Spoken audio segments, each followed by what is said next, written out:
Hey everybody, welcome back to the Twitch channel / Eloy the Saint YouTube channel. It's one or the other, or both, depending upon where you are watching this. Thank you to everybody who has who is going to show up, and we're going to give everybody some time to show up so that, you can join in. Feel free to hit us up in the chat. But today we're going to be playing Amp Year One, which is my game that I created. Oh my God, so many years ago at this point. It is a supers RPG where we play people who, it's basically a world where powers started in 2015. So it's a whacked out idea because, in most RPGs, like, people have just had powers forever and there's generational power. And it's like, no, in my game, just happened a few years ago. People started getting powers and the world pretty much goes to crap. So I have somebody trying to sneak in my room behind me here. Sure. So anyway, I will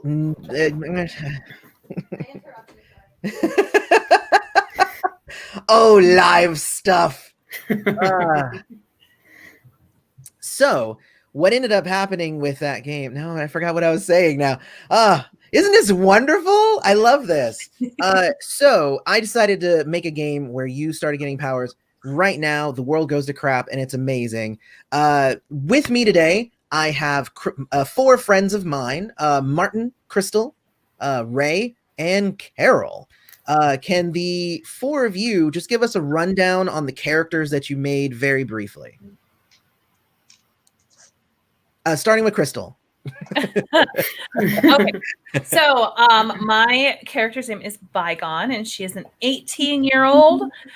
She has had her powers for some time, but her loving and supportive family asked not her to use powers until she turned 18, and then they would support her in whatever decisions she made. Oh yeah, I'm not going to have a tragic backstory. No, this is going to be a loving, supportive family. I love it. I love it. Ray. Yeah, so I'll be playing a character whose name is Retribution, and he got his powers year 1, and he's interesting. I think and I'm looking for people to suggest a catchphrase for my character. I think it's very important. So the ones my 8-year-old came up with, I do not believe really work. We'll discuss it later. Are you willing for silliness, kind of like the Tick, and going spoon? My character's kind of a goof. Like he's not a super smart guy, so silly can be okay. Okay, all right. Martin. Hey everyone, I'm Martin, and I'm playing Serpentine with the teenager. He is, I think at this point, I had him be 15 in year 1, so he would be 19 or about to become 18 or 19 or so. And he has basically a sea serpent theme to his powers. And he's also wisecracking and really good at, not a lot of skills, but really good at reading people and figuring out what really ticks them off to taunt them about it, if need be. Who has uprooted his life to work with Atlantis. Woo! All right, and then Carol. Hi, I'm Carol. My character's name is Wraith. She has only had her powers for about 6 months, and the only other amp she has met is a mentor who is remaining mysterious, and she doesn't actually know who they are.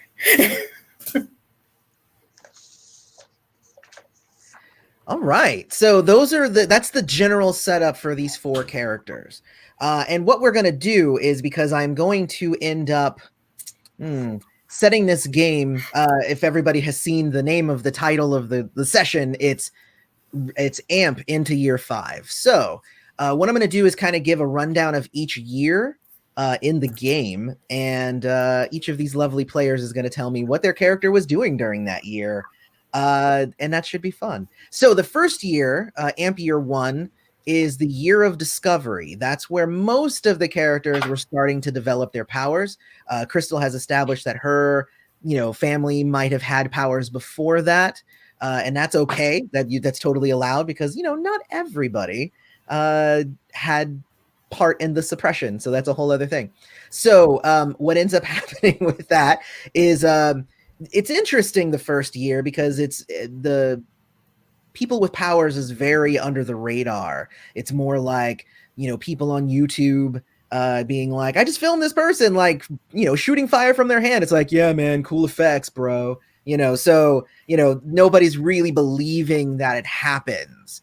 So what was Bygone doing the first year that I guess you've had powers, but now you're seeing proof of other people having powers?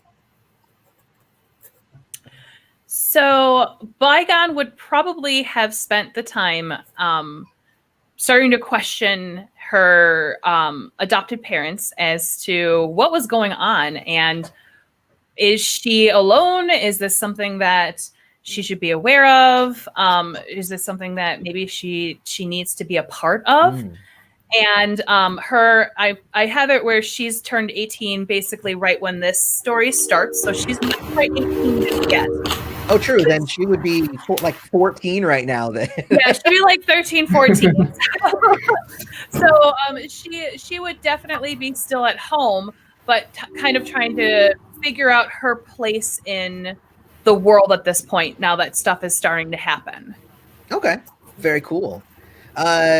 Ray, what is Retribution doing in the first year of AMP?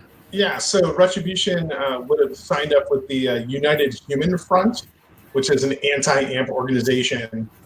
His family member knew that he was an AMP, but they didn't let on. And basically, he is acting as a punching bag for the UHF and helping them kind of like train for, future militia violence. He's 17, so he's literally just a punching bag. He's like, that's the training that he's offering. Nice. Well, yeah, and the United Human Front, for everybody who's watching, is essentially like a humans only group. You can only join if you're human, usually, unless you are an AMP who decides to work with people who absolutely hate you because you hate yourself. So that can happen quite a bit. There's actually a couple of stories like that in the core book. So the United Human Front as well stays mostly underground in year one until something happens at the end of year one, and then they're the big wigs, and they're a little bit like the Tea Party, where right now they're more just like they're getting their organization better. So they're making sure that their people in power are starting to get into positions of power to be able to do things later on. Martin, tell us about Serpentine in 2015. Yes, so Serpentine grew up in Maryland and was actually fairly able to stay under the radar, using his powers to rescue people who got kind of lost at sea, and being mistaken for Chessie, the cryptid of the Chesapeake Bay. Awesome. So Serpentine kind of went the hero route and was like, I'm not just going to sit on these powers. I'm going to try and use them, but be secretive about it.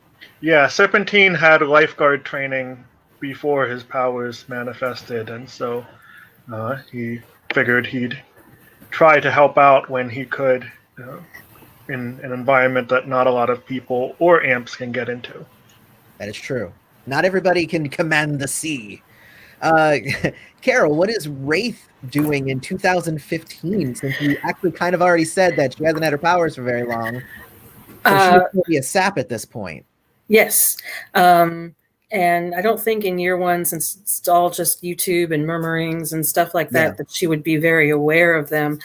She is enmeshed in college, sophomore at this point, because by the time we get to year 5, she'll be in grad school. that's kind of important. Okay. So, All right. so she's just establishing that she wants to study archaeology, and she has academic parents. She's they're both professors at, and she's being sensible right now. She's going to it's not really popular college or a very well named college, but it's does the job. All right. Very cool. So that's what's going on that year. Not much. All right. Well, year 2 is the year of fear, because at the end of year 1, the president is assassinated by a time-traveling amp. So that definitely makes people aware of amps and not in the good way. So this is the year where they start having mandatory blood tests of people to make sure that you're not an amp. And if you are an amp, there's actually just straight up executions in the street, UHF style. The UHF is fond of those. And it's very much kind of like the anti-terrorist kind of thought, where this stuff happens and a lot of people were like, wow, that's really terrible. But you say, but they're terrorists, and it's like, oh, okay, well then it's fine then. Not to everybody, obviously. I'm sure lots of people have issues with it, but if the random person on the street, you'd be like, I don't know. I mean, I guess if they were here to destroy America, I guess it's fine to murder them. This is also the year that, if I recall, Hawaii actually gets taken over by the Na'aumakuma, and that group of amps declares Hawaii as an amp-only island, and actually starts ushering out all the saps. Saps are what they call Homo sapiens. They call them saps for short. Regular people, essentially. And this is also, God, year 2 had a lot of stuff in it. Year 2 was when some amps started to work for the government. I'll just say that. I mean, we all know as people who have read the books that they were being controlled, but to the public, amps are working now with the government in order to track down those really dangerous amps. And those are the hounds, obviously. And also year 2, year 2 is also the year that Conduit is put on trial. Conduit being the leader of the terrorist group known as the Changelings, who are all of these monstrous amps just waiting to take down the world. And he's put on trial and found guilty and sentenced to death. So, yeah, lots of bad stuff happening here. What is Bygone doing during this time? So at this point, her adopted parents have probably had that talk with her of, look, you need to not be doing this in the house. So she would probably be in hiding, so to speak, trying to just not manifest anything, not show her powers to anybody. Probably very, very frightened. Okay. So you're mostly staying way under the radar, and you're just like, I'm not even going to participate in anything. Yep. How do your parents shield you from blood tests? So you're a child, which means to go to school, you have to have the blood test. Yes. So she would be homeschooled at this point. And her parents would most likely have kept her from any doctors or anything like that if possible. All right. Awesome. And mind you, there's a lot more things happening in year 2. Those are just the things that like everyone would know. So just so you know, there's tons more happening behind the scenes. Lots of Ray, what's Retribution doing during year 2? So this should be like his bread and butter here. Well, you think so. Year 2, Retribution, Kirk, his older sister Claire, who's a big member of the UHF, to impress her and to kind of cement his involvement with the organization, he got involved in blowing up a building from the Seekers of Enlightenment if you want to explain who those people are. Eloy, better than me. Yeah, the Seekers are actually a group of scientists who are working with the government to try and get a handle on the AMP situation, but in as much of a peaceful way as possible. But obviously, they are at odds with the United Human Front, who's like, no, we just need to murder them all. So. Yeah, so he basically ran into a building with a bunch of explosives and helped kill a bunch of people, and then was arrested. so that's year 2 for Kirk for retribution. Awesome. Well, I mean, so you just do that and you get off scot-free, or that's year 3. That's year 3 starts. You did this around the end of the year, then. Oh, that. You did it around the end of the year? No, I mean, whatever. He spent some time in jail. Okay, gotcha. Awesome. Yeah. What is Serpentine doing during 2016, the year of fear? So he would be about 16 at that point, and his parents were split up. His mom remarried a very nice lady, and his dad actually, he thinks, is the descendant of the strain that got him powers, as near as they can tell from fragmentary records and stuff. And though his dad didn't manifest any powers, his dad had moved to Hawaii prior to year 1. So Serpentine used that as an excuse to go to Hawaii and be there. He didn't officially join the Na'amakuma. No, that was actually correct. Cool. Yes. He didn't join them. He was still he was mainly still doing surreptitious rescuing stuff as much under the cover of darkness as much as possible, but he was kind of putting feelers out and going, okay, so how do I'm here now. I'm not immediately going to be murdered unless they attack Hawaii en masse. Where do I do? Is like so much going on. So he was kind of figuring things out. Okay. Did they allow you and your dad to stay in Hawaii because you were an AMP? My impression is yes. Okay. Yes, I think it was discovered that that Serpentine was an AMP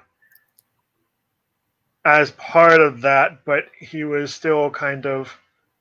I don't think the extent of his powers was fully known back then. So he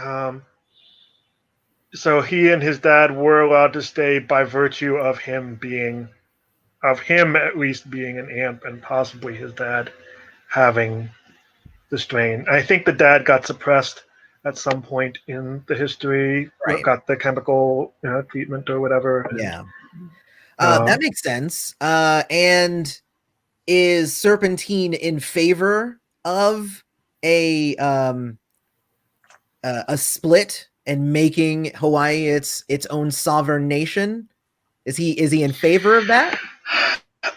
So he's still a teenager at this point. So mostly he was worrying about, okay, I'm an AMP, and yet all of my parents still expect me to go to college. You guys hear me? No, you're good now. It looks like you caught up. So he was still kind of in that okay, I am here. Survival isn't an immediate issue. What do I do next? Who do I reach out to and talk to and work with? I think he probably was like, if they're actively killing people on the mainland, then I guess it's better out here. Plus the new Hollywood stuff makes a lot of interesting things on Hawaii. Yeah. All right. Awesome. That sounds great. And what is Wraith doing during all of this? Well, she's kind of, well, like I said, she has very supportive parents. One's an English professor, one is physics, and both of them are like, archaeology.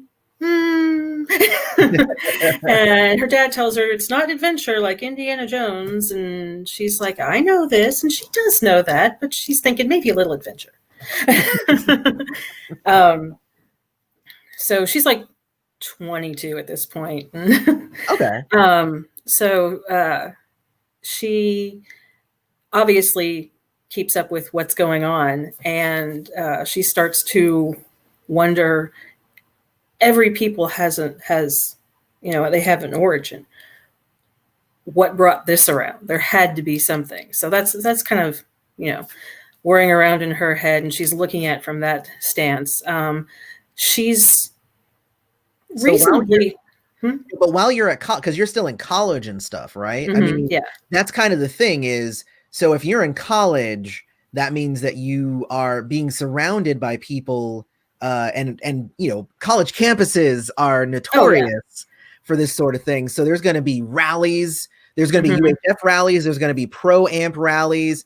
Year 2 is also when amps, because nobody calls them amps. Right. Amps call each other amps, but in the media and normal people, they call them unhumans.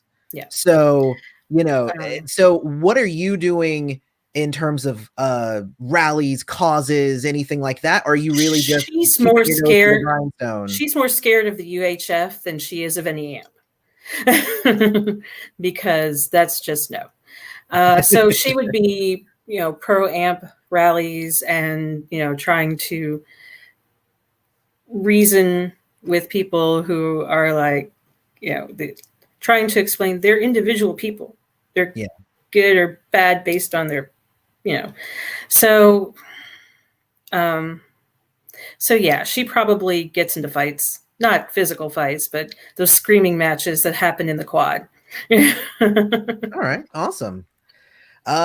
Very cool then. All right. Well, that's year 2. Oh god. Yeah. Year 3 is ridiculous. Year 3 is the year of war.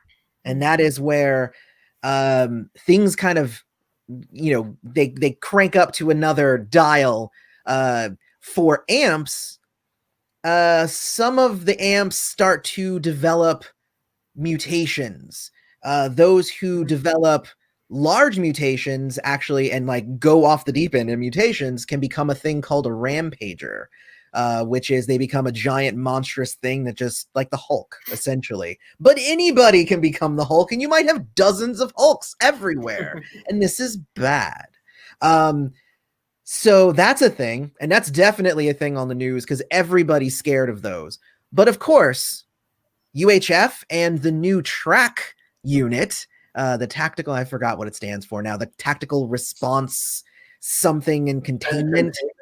Yeah, I think it's tactical response and containment, and it's essentially a bunch of like agents that work with the government that their job is to track down and capture amps. And of course, they don't know that they're then handing those amps over to be mind controlled, but that's a whole other thing. They think they're doing good stuff.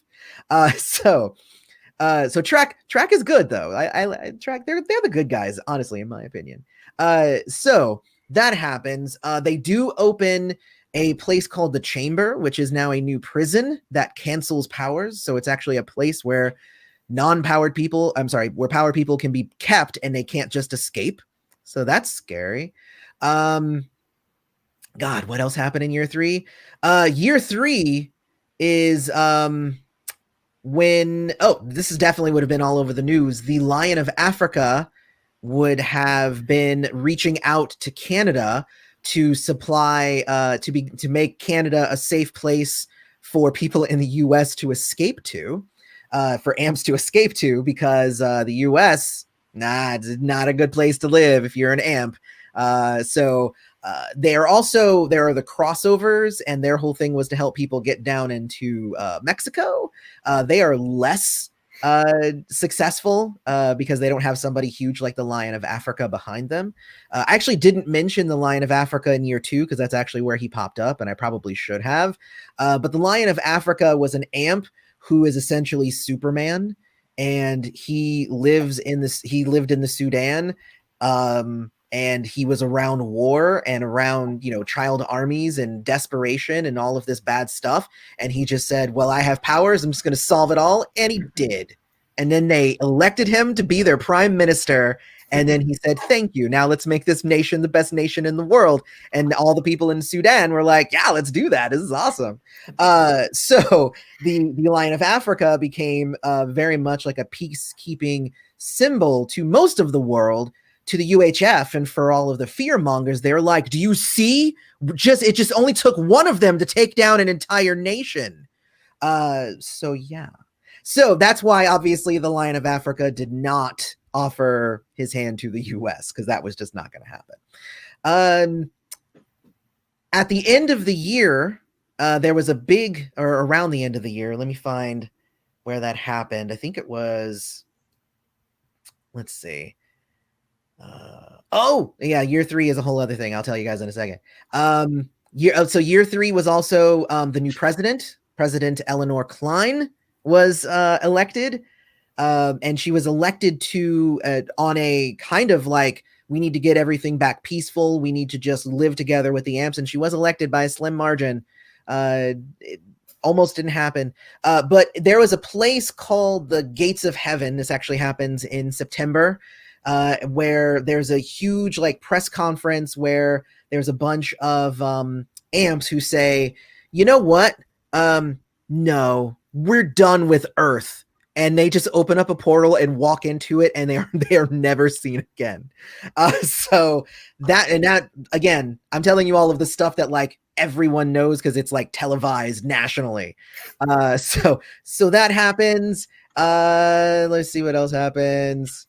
This is actually the year 2 that the UHF and Track, that's what I was actually going to say before, they actually create power suit technology. So now you have Iron Man fighting Hulks in the streets constantly, because that's this game. At the beginning of the year, also, Hawaii was attacked by Track and the UHF, and they actually were able to seize control of Hawaii, but there became an underground insurgent thing where they eventually were able to take Hawaii back almost near the end, like in November. So there was like a good 8-month stretch where Hawaii was under lockdown by U.S. government, basically forcing it to be like, no, you're gonna be back under our control. You're not gonna take a state from us. Which, if you think about it from the U.S. government's point of view, it makes perfect sense. You can't steal our state just because you say so. Like, I mean, in all honesty, I can't really fault them. But I also, I like the Nao Makuma too, so I'm not even gonna say nothing. And all right, I think that's all of the huge things that happen in there was one other thing related to that. Tell me the other thing.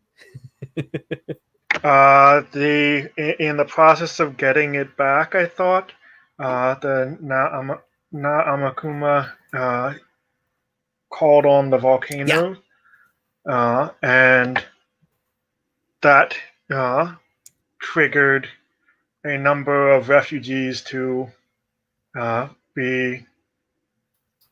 to survive drift on the ocean. And yes, thank you. I forgot. Thank you. I did forget about that. So in order to get their nation Hawaii back, they essentially burned it to the ground by just activating all of the active volcanoes just to kill everybody. And that obviously made it less livable. So, a lot of them are now refugees on Atlantis, which is a smaller nation that is created from a collection of all of the ocean's trash and stuff that was all pieced together because superpowers are magic. So that's why. So there's basically this floating nation, so they can just kind of go anywhere. Like, oh, you need us over there? We'll go over there. And yeah, so that happened. Also, as a result, Atlantis became as a result of Hawaii kind of being melted to the ground. So, what is Bygone doing during year 3? This is the craziest of all of the year. Well, maybe not. Year 4 was kind of crazy too, but year 3 was, I would say, the most dangerous of the years. I would say she's still living with her parents, but she's getting to be to that point where she's like, I need to figure out what is going on with me and like how I'm going to continue to survive in this world. So I think at this point, she's probably made up her mind that when she's 18, she is going to leave. And she would probably start at this point prepping for that, like long-term planning. Like she's had to deal with the fact that she's been the other for a while and that she's been an amp. And then all of this stuff started coming out with and building up with all of these different years happening and all of like happening one right after another. And she's like, I am a part of this, whether I want to be or not. So now I have to prepare for this. Awesome. So I would say that she's starting to get her, I mean, she's still a teenager. She is still definitely not making good decisions. But she is also like, okay, I need to start doing things that are going to like help me in the long run because, yeah. Does she have any run-ins with track?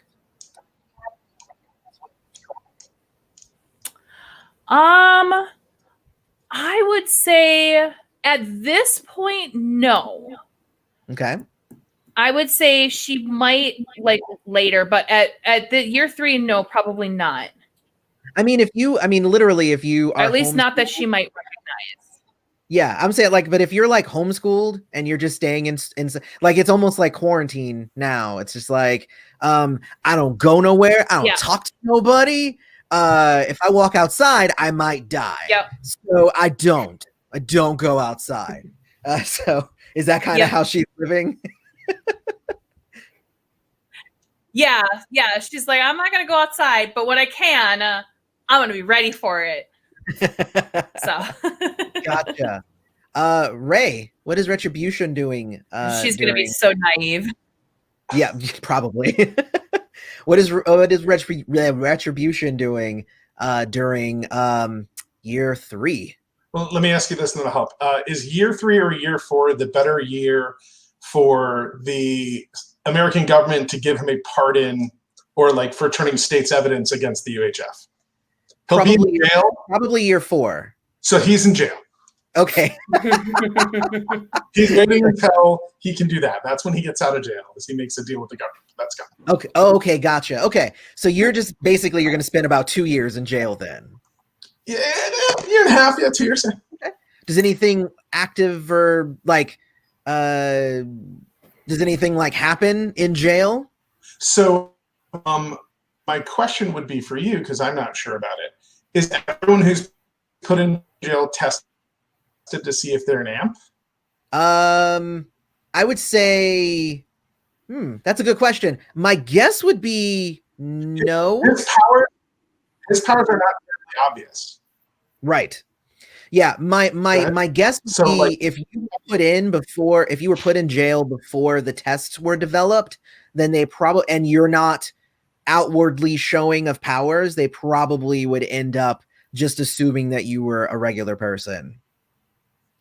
Okay. Especially since they know who you work with. They know that you were in there for working with the United Human Front, so they probably wouldn't even assume anything. So basically what he's been doing then in jail is that if the prison guards are creepy, he's been participating in fights that the prison guards manage and organize. Okay. And that is how he's getting through jail, and he's getting beat up a ton. So he doesn't join a gang. Does he join a gang? He would probably join a like an Aryan Nation gang if they'd have him. There's probably a UHF gang. There's probably a UHF gang in there. Yeah. He runs that. I mean, he joins that, and he joins that on the credit that they give him for like, oh man, you blew up those buildings, you took out the Seekers, and he's like, sure, yeah. He's not happy about it. It's like, no, that was me, right? Because it keeps him safe. Does his perspective change at all? Like watching TV and seeing people like himself basically just being killed like constantly. Yes, yeah. The Jill transition is right. We'll talk about the year 4, but yes. Yeah, he goes on a growth journey. What did he think about Conduit escaping from jail before his death sentence? He probably thought that was pretty amazing, and also wondered if he could escape from jail. But he's not to escape from jail. That's not his ability set. Yeah, technically it's not Conduit's either. He had friends, so. I have a question though. Does Retribution know he's an amp? You said his powers were subtle. Okay, cool. Yeah, he knows. Yeah, his basically his family, his older sister, who was a member of the UHF, kind of one of the bigger wigs, was like, keep your mouth shut. And then finally, when they found out, then he became like the big bad amp that they trained against. So he'd get the crap beat out of him all the time by Sapes, so they could feel better about beating up an amp. Gotcha. All right. So Serpentine, living in Hawaii, your year is very exciting. Basically 2 wars within the span of the year. So tell us about Serpentine's experience with that. So again, Serpentine had just started putting out feelers to like, okay, where do I sign up? Who do I talk to about what I can do? And then Track and the U.S. Forces came in. Since his dad wasn't an amp or wasn't showing as an amp on their tests, Serpentine was basically arrested and contained while his dad, and was separated from his dad for a while. Oh, wow. And then the volcanoes erupted, and I think there probably was some exciting scene where like part of the lava hit like the prison or whatever it was, and Serpentine was like just desperately trying to keep away from the lava while until it crumbled enough so that he could slip out and stretch out and escape that way, only to be to go to the water, and he wasn't able to find his dad in the chaos afterwards. So I think his dad is still missing, and he wasn't one of the founders of it, one of the 5 founders, the founding 5. I forget what exactly the title. Yeah. Of Atlantis, but he was on the water for a while after that and joined Atlantis pretty shortly and did a lot of diving into the Pacific Trash Vortex to get materials for them to build up the city, and helping out with their using his mobility and his slipperiness to get to do like missions onto the islands and the mainland and stuff like that when they had to.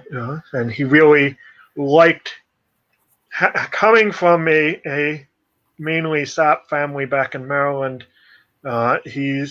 He likes the fact that Saps and Amps can live together in Atlantis the way they don't seem to be doing a lot of other places in the world. All right. Very cool. And I do actually have to correct myself. A pro-amp president was not elected. And actually a very anti-amp president was elected, but then also was assassinated. And no one knows how he was assassinated. And his vice president was very pro amp. So she then began starting to implement stuff, and I had to actually remind myself, because I was like, wait a minute, that doesn't sound right. So I was looking through the book and I'm like, oh yeah, I actually really liked that scene in the book when that happened. But there you go. For anybody who really wants to know, the first assassinated president actually assassinated the second president. Figure that one out. What is Wraith doing during year 3? Okay, year 3 is graduation, and she figures out that if she wants to hold on to the resources that she has access to, time to go to grad school. Besides, you can't really do a whole lot with just the bachelor's. So she has a particular professor who seems to be interested in odd artifacts. Artifacts that they don't seem to quite fit with the regular day-to-day life of that artifacts point out in certain civilizations. I'm not sure if she can find out about the experiments that went on, but because experiments went on during that war, she does think that if artifacts exist, they might be found in and around certain places. So you think she might be discovering remnants of Project Black? Yes. Okay. However, she doesn't know about Project Black specifically. Right. Just finding the remnants of it. Right. Right. So, but she realizes to do that, she needs to stay in school and hook up with a professor as far as being their TA. So right. She and this professor, Professor Ferguson, she becomes his TA, and well, she doesn't exactly get to go in the field. She teaches his classes, grades the papers, does all that stuff. But he keeps saying soon, soon. Of course, it's never soon. Definitely not soon enough for like a 23, 24-year-old. Right. So that's, and she's supporting herself now. So not with a lot, but enough. She does keep with the activism though, because one of her passions is to get to the truth. Right. So she thinks that the more truth she uncovers, the more people will understand amps. She's still a little naive, but she's hopeful. No, definitely. That year 3 is a year where you need lots of hope. Yeah. And that's kind of her mission, is to, find out the truth and cut through the fear mongering and lies. Okay. That sounds wonderful. So I have a question now for all of you in year 3. In year 2, people's loved ones on All Souls Day, November 1st, in year 2, I'm going to say none of you were visited by your loved ones on that day. Essentially, the day after Halloween, just ghosts started appearing, and they stayed for a whole day and then disappeared. But in year 3, the same thing happened, but in addition to ghosts showing up, also people started returning from the dead. So, can each of you tell me if you had either a ghost encounter or did somebody that you know return from the dead, and how that impacted your character? Crystal, you can go first. All right, because I already know. So Okay. So Bygone knows that she was adopted and knows that her mother was basically her father's sister. And she was not visited by the ghosts of her mother. And she was also her mother was not resurrected, so to speak. And so she is 100% convinced that her mother is still alive and out there. Okay. And it believes that it is at that point her duty as her daughter to find her or find the truth about what happened to her. So the lack of interaction with anybody on that day means, like, because if she was a ghost, then 2 years in a row and she hasn't come to find you. Yep. Got it. Makes Yep. sense to me. What happens with retribution? Does somebody come back from the dead as a twice born is what they're called? Or did you have an interaction with a ghost on All Souls Day? Real quick, just I can be clear. Was the first year they came back year 2 or year 3? The ghosts. Year 2 was the first year they came back. Okay, So I say nobody had any interactions the first year because I forgot to say it while we were talking about year 2. So I think year 3, what ended up happening was somebody who was on the same mission where they blew up the building with him, who died during that mission, came back and then blamed his or her death on Kirk, which wasn't true. And then because of that, his UHF gang that he'd been safe with in the prison, like, turned on him and started and that's why he's eventually going to turn states, right? That's why he's going to love it. I love it.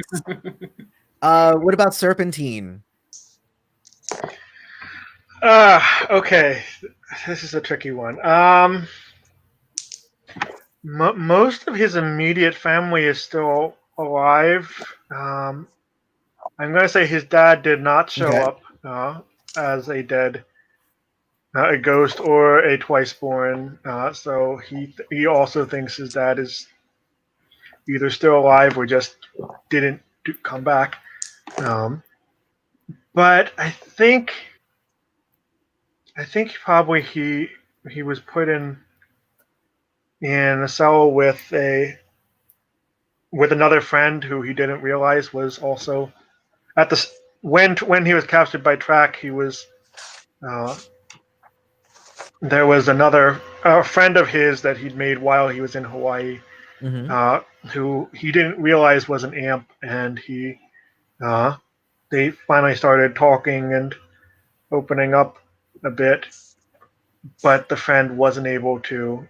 Despite Serpentine's best efforts, the friend didn't make it out of the volcanic, crumbling prison escape thing, and that.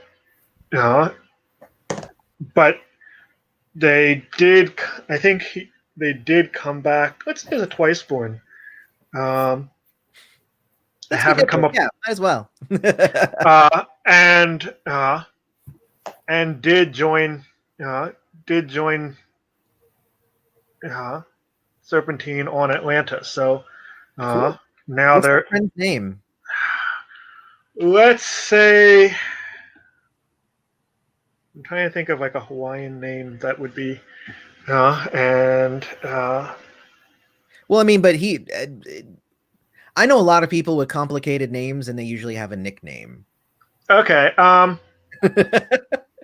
Let's say Zane or something like that. Sounds good. Zane. All right. That sounds awesome. So see this flashback, you getting an ally. It's awesome. Rafe, what is Sabrina? Or is it Sabina? Her name? Yeah. Abigail. Abigail. Is Bygone? Wait. No, you're right. It's Abigail. I don't know why it was in my brain. So Abigail. Yeah. I don't know. Okay, so yes, a ghost did show up. It was her aunt Grace, her dad's sister, and it was a car accident. It was completely it was one of those things. It happens, and it was kind of boring. She caught up with her folks and asked how classes were going. Yeah.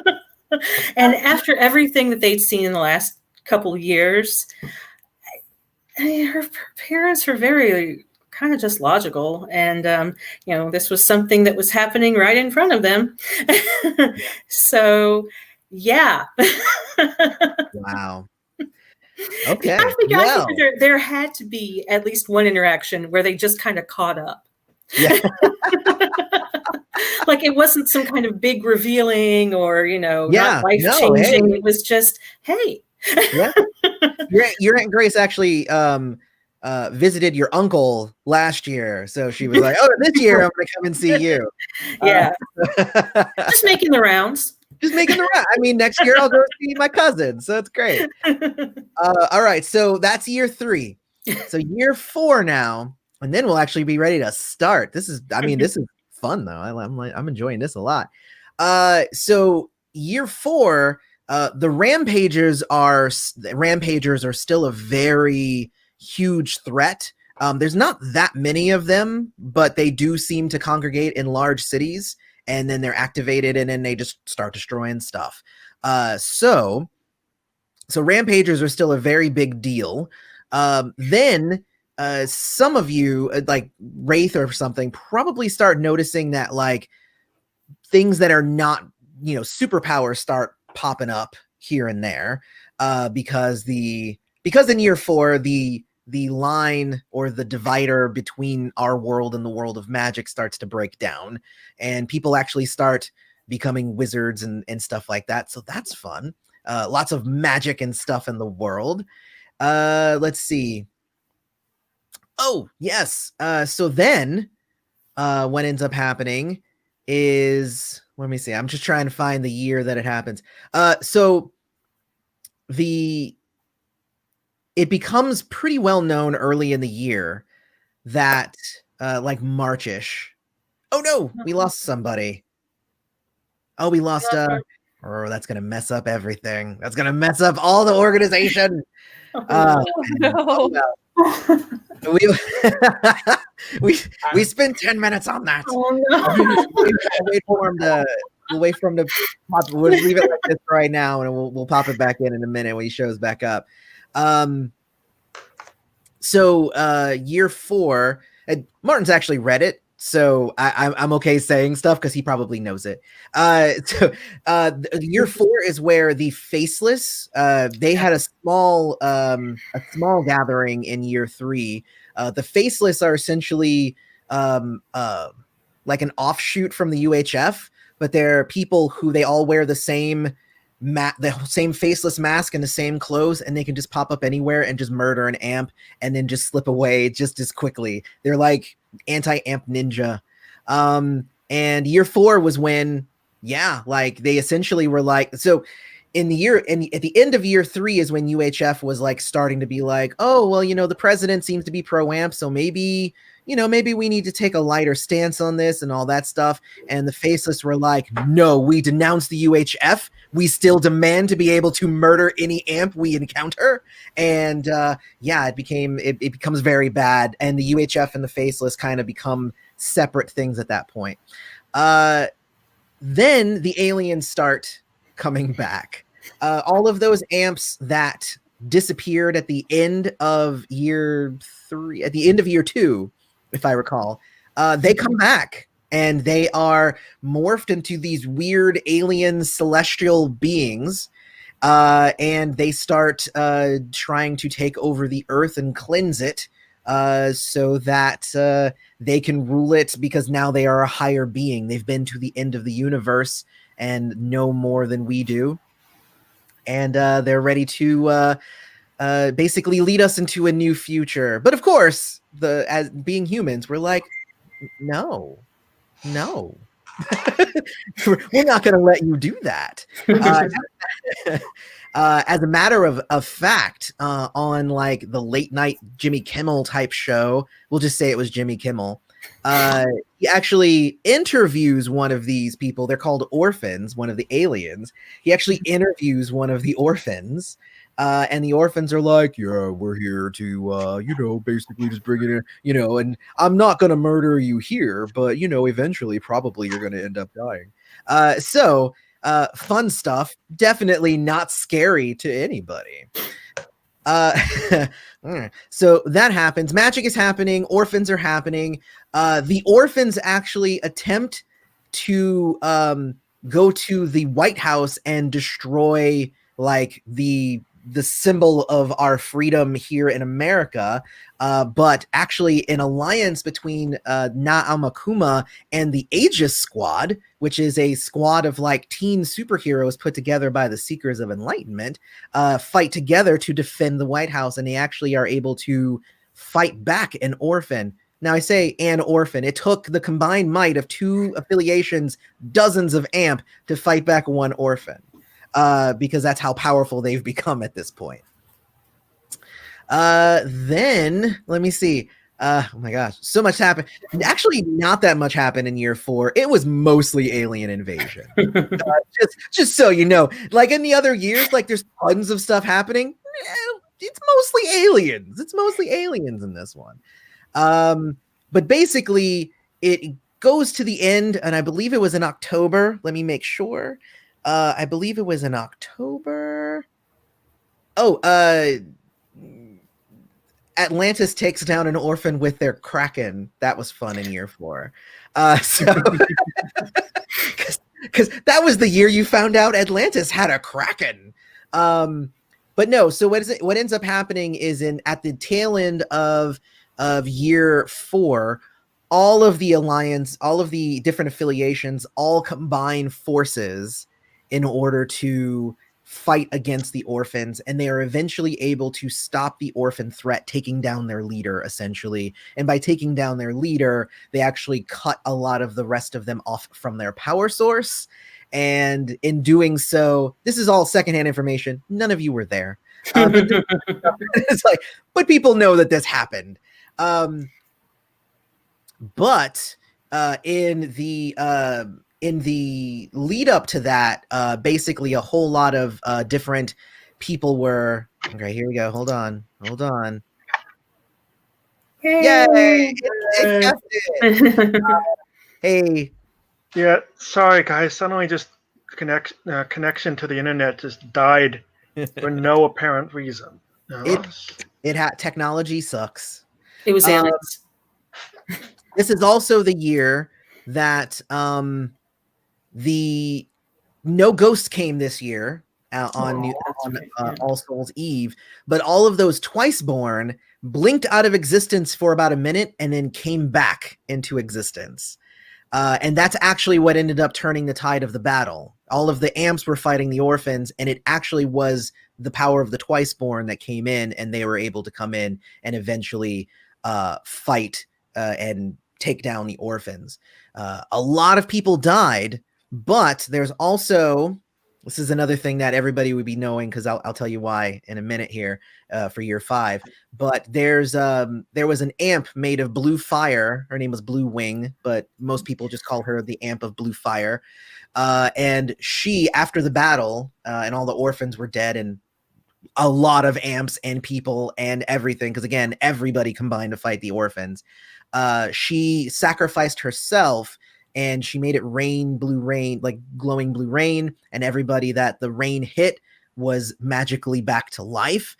If they had mutations, all of those mutations were gone, which means even those rampagers, they're no longer rampagers anymore. That was also one of the things with the orphans, is that they didn't even necessarily do all of their own destruction themselves. They somehow had like a brain frequency where they could control the rampagers, and they were sending them to just destroy a lot of stuff too. So anyway, it's very, very bad. But I would say that it's definitely in the news as well that the government makes brand new deals with the Seekers of Enlightenment to in order to kind of work within the rebuilding of everything. Okay. And that will lead into events that happen in year 5. So what is Crystal doing, or not Crystal, what is Bygone doing during year 4, during the alien invasion of the orphans? So this would be the most wonderful time to release an unsocialized 18-year-old into the world. So you have a talent for understatement, so dear. That's what's going to happen. So this will be about the time that she turns 18 and gets released into the world. She goes off on her own. Her parents help her, her adopted parents help her get a place of her own, and have helped set her up with some money to help get her started. And from there, she is going to start looking for her mother or some information about her mother.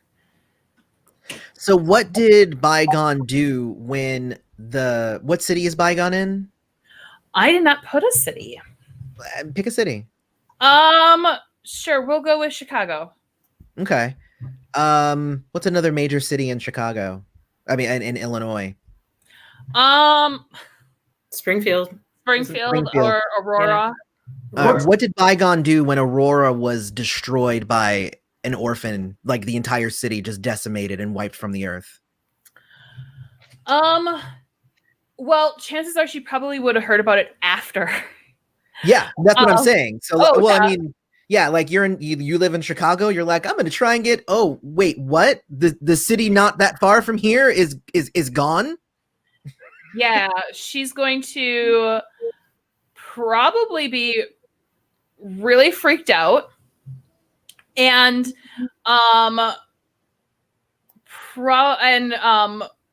most likely be like, I am going to just stay right here for a couple of days and not go anywhere until I know that there's nothing here. So, I mean, you know, she's 18. She doesn't really know. She doesn't really have a lot of street smarts or, you know, like. True. And you did say that during the entirety of year 3, you were just like, I didn't even leave my house. So, yeah, no, I get you. That sounds good. I just wanted to see what her immediate reaction would be to like, oh, crap, a whole city. Because that happened to a bunch of cities in the book. I just didn't like read them off or anything. She'd sequester for like a couple of days and then be like, pop out and be like, is it okay to come back out again? Okay. So Retribution. What is Retribution? Kirk. What is Kirk doing during year 4, the alien invasion? So the beginning of year 4, or whenever the Faceless kind of popped up, yes, I think that some agency, it doesn't have to be the government, right? But somebody who was able to get him out of prison was able to do so because he ratted out what he knew about the Faceless. Ooh, okay. He just basically was like, these people, they're doing this horrible stuff. And then, do you have an idea of like who was it? The U.S. government that did that, or like who? You don't have to tell me, by the way. I also don't need to know that who did what. Who helped him get out of jail? Like who's like, if you tell us stuff, we'll let you out. Oh, I'm gonna say that it was. I'm gonna say that it was probably It was probably the Seekers, actually. That's good because I blew up one of their like main members of the Seekers is actually a lawyer. Like that's his whole job is to lobby for pro-amp things in Congress. So I would say that he probably came and made a deal directly with you. Like if you can turn evidence against the UHF and all that stuff. And at like the tail end of year 3, beginning of year 4 is when the UHF is kind of at its weakest. Mm-hmm. So this would be the moment to strike in order to make them, you know, stop it with all the anti-amp stuff. But Faceless, obviously, they continue. So are the Seekers legitimate good guys? That is a hard question to answer. Here's my question. My thought process was that when he gets out of jail, the Seekers or whoever let him out of jail put him up with like some money and a place to live. Oh yeah, they would totally do that. Okay. So like, and he has a roommate. That's his. Here's the thing about every one of the different affiliations that I created for this game. All of them think that they are the good guy. So that's like it's. Yeah, so that's why I'm like, it's kind of a difficult question. Right now, he's living on kind of like the pity of one of the Seekers, who probably one of the boss Seekers was like, you have to let this guy live with you because he's in danger. And the person's like, oh man, really? And they're like, yeah, you have to. He's not a bad guy. Is that the guy that blew up friends? Yeah, that is, but it wasn't his idea. I was just following orders. 100%, yeah. Yeah. I'm going to say that you were let out in January. Sure. And then on February 17th, there was on YouTube at 8 a.m. and it went viral within an hour. there was a message from the Faceless that said, "We declare our independence in this United States of America from the United Human Front, who are working with known AMP collaborators and the US government. We denounce UHF's actions and will not stop until America is great again." We wrote this years ago. Until America is pure, amps must be purged from our streets and our homes must be protected. They are a menace. Everyone knows it. Ask any true-blooded human American and they will tell you. Liberal amp lovers who believe we can live alongside one another are just as bad. We all know it. The UHF knows it, but they are corrupt and desire power. We do not. We just want our country back and the mutant invaders gone. We are here to break the system that failed you and reshape it into something great and amazing. You cannot stop us. You cannot quiet us. We are Legion. We are the Faceless. So again, we wrote that years ago. And yeah. So Eloy, yeah, it sounds so real. and I don't know whether to laugh or cry about that one. Yeah. Yeah. So right after you do, so basically, I'm going to say that would probably send you into some sort of like at least a little bit of hiding. Sure. Because right after you turned evidence on them, immediately they're like, "Oh no, we're gung ho on this." And that's the thing, is that even while there's an alien invasion going on, there are amps coming out and saying, "Oh, well, we're going to help." And then while they're helping, they get stabbed. Like, it's like the Faceless are just, they're ruthless. They don't give up. They're like honey badgers. That's what I'm going to do. The next affiliation is just going to be honey badgers. That'll be fun to edit. I think so. Well, and the leader of it is going to be named Carol. That's just Carol the honey badger. What does anything else interesting happen to Retribution during the alien invasion? I mean, I think he would want to be as involved as he was going to be allowed to be involved. But if the secret also like you have to just hide out because they really, really want to murder you, he'll just annihilate himself with painkillers for that.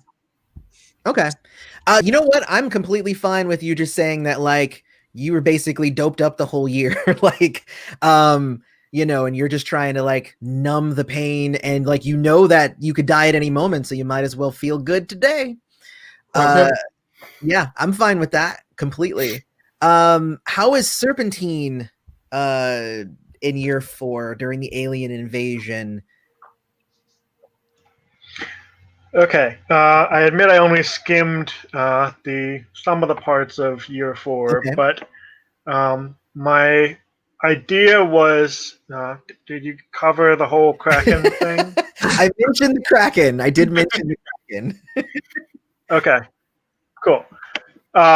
So Serpentine was on Atlantis during the Orphans attack on it, and was part of the city-state-wide, the island-wide effort that made the Kraken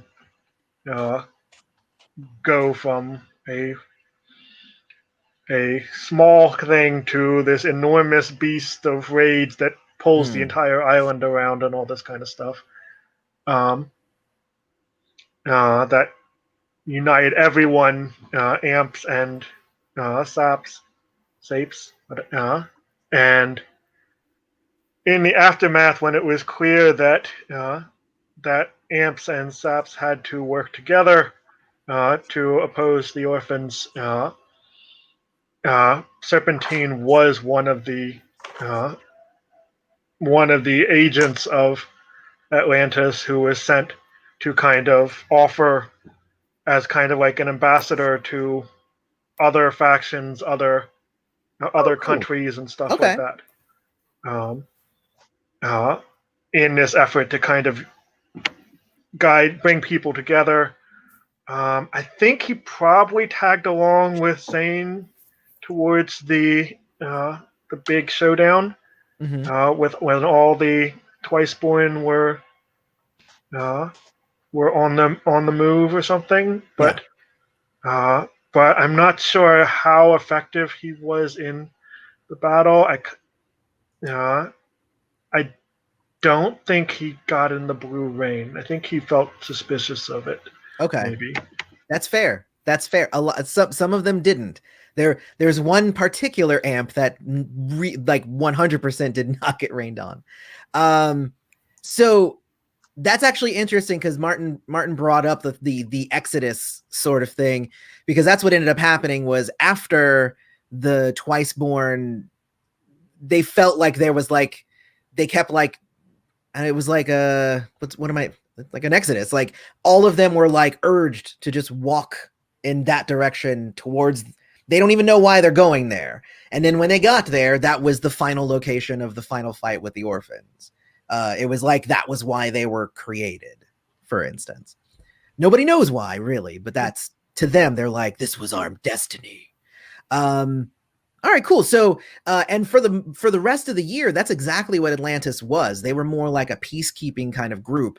Their island would actually kind of go around the coasts, and like they had members of their affiliation as well as now Amakuma, and they were kind of shepherding everybody around so that they could kind of start doing peacekeeping, which is good. That's why I like Atlantis. Atlantis is great for that.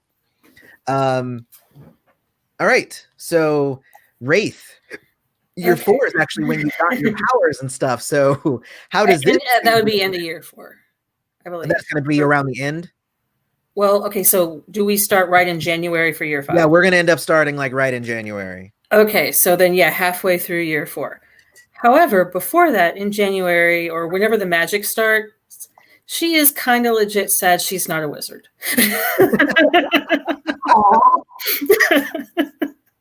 That's fair. That's fair. You can always learn magic later, so you're fine.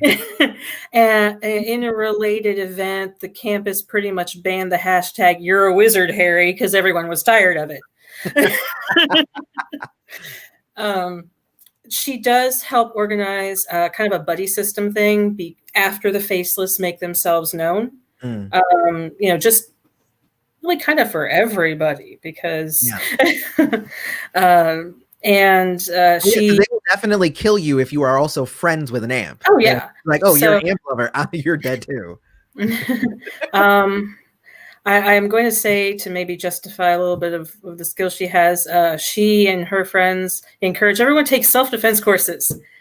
I don't have much skill in fighting or anything. No, that makes sense. No, that's fine. But so there is that. She gets deeper into, she wants to go out in the field even more right now, because she's convinced that the amps have some kind of history, some kind of identity. So that passion doesn't wane or anything like that. Okay. She does get to talk to her professor about it a little, and he's okay with it. He tries to manage her expectations in that he doesn't want her to think that this is going to be resolved quickly, or she may not find anything at all. Right. So he's kind of trying to temper that, I'm going to do this thing. And he's like, you might not do the thing, but I'm going to kind of support you for doing the thing. So she spends a lot of time in the library. She's not a hermit. She has friends. She goes out, things like that. But she is in the library one night. It's very dark. Or it's very empty, not dark. And that's when she feels the urge to not fight, but flee. So that's, and she ends up getting so scared, she just phases through the floor. She wants to run. She can't. She's so afraid her legs won't work. So she just goes, and eventually she hears a voice that's telling her to calm down, and the fear goes away. So this being is starting to kind of, explains what she is. It's not a wizard, that she as much as you want it to be. that she is an amp and that they will help her through this, but that she can't tell anyone. So over the next 6 months, she probably lets some of her duties slide, but she always attributes that to studying, which isn't exactly a lie. Okay. Does she have any encounters with rampagers or orphans? I would say maybe if there was any kind of encounter, it might have been a rampager, and she although she's learning how to use her phasing skills in an offensive manner, most of the time she just goes away.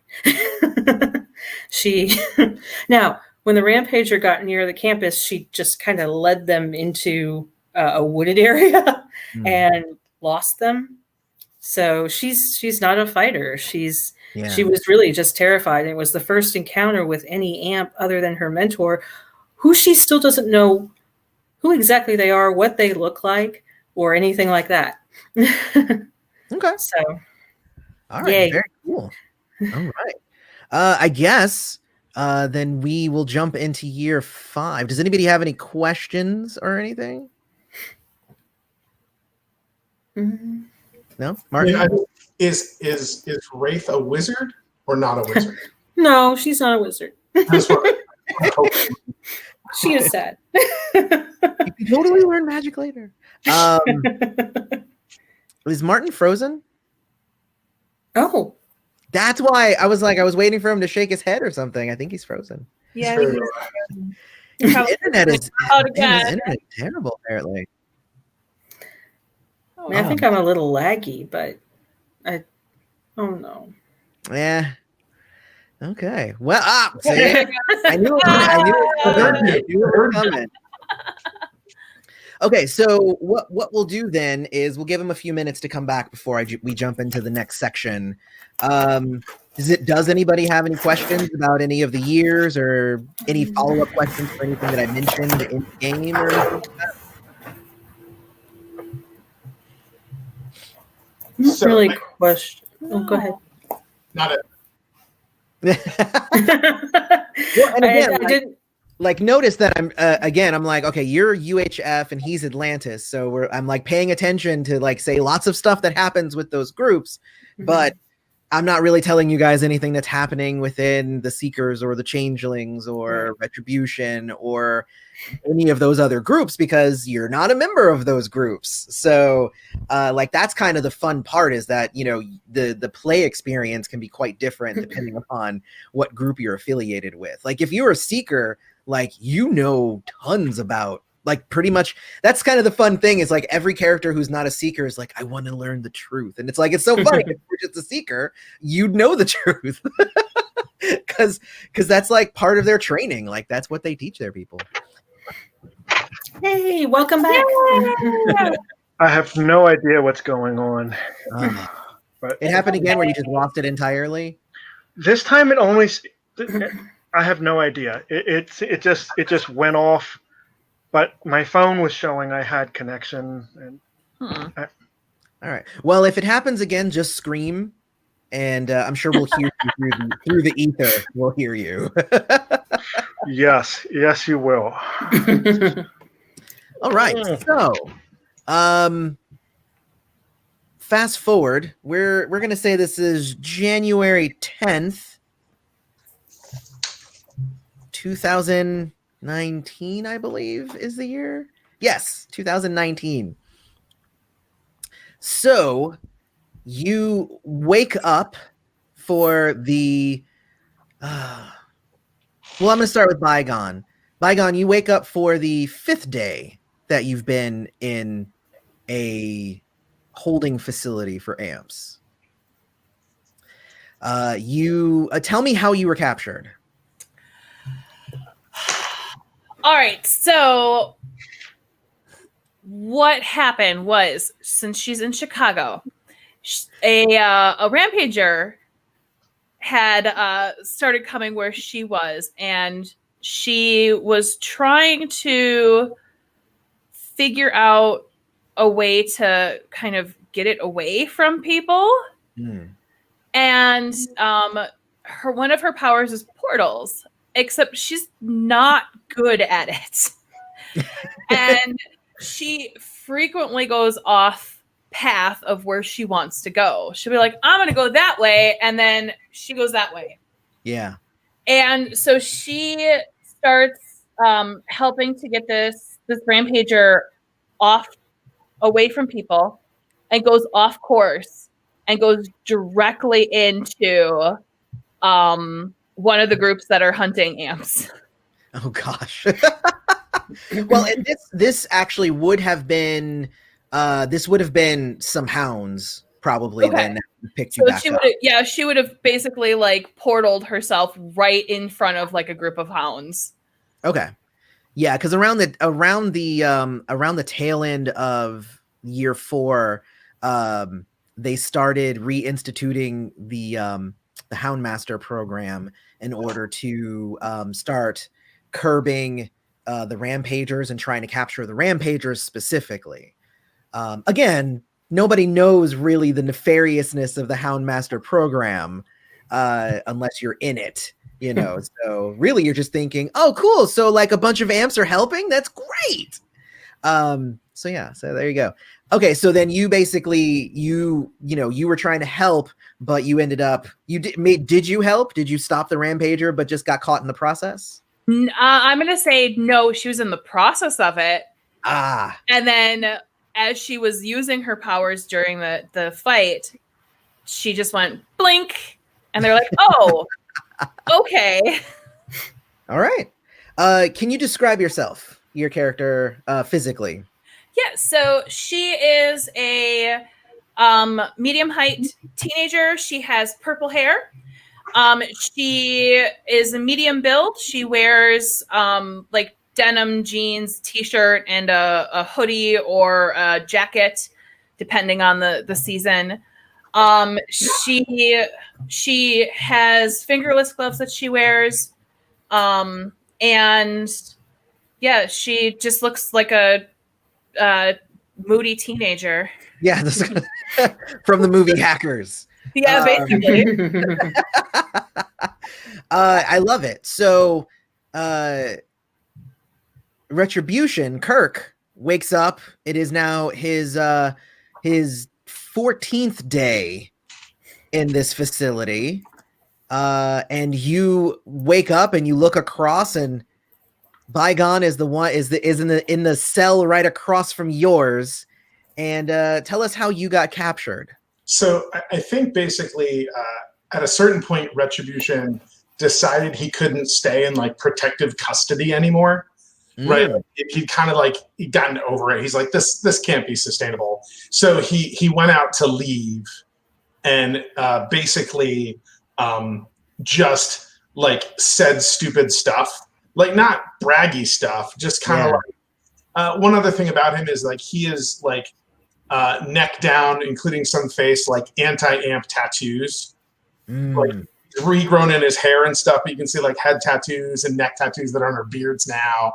And I think he was just like got into some altercation with somebody and just tried to get the heck out of it. Yeah. And then probably, it could have been even a group of people. He just started like one-shotting, like knocking people on their butts. He just like got fed up with it and then probably got brought in because of that. Okay. So he so what your normal clothes, necessarily, you're probably not wearing those. You're probably wearing like a bright orange jumpsuit sort of thing. So, but I know what you would wear normally. For Chris, that was for Crystal, because it's like, oh, you probably wouldn't have your fingerless gloves and stuff. So you're probably wearing an orange jumpsuit, just like Kirk is. All right. And do we need? I think we got a pretty good sense of like Kirk, hairy, covered up tattoos, that sort of thing. To him is like he's small. He's like 5'8". He doesn't look physically fit. He's not much to look at.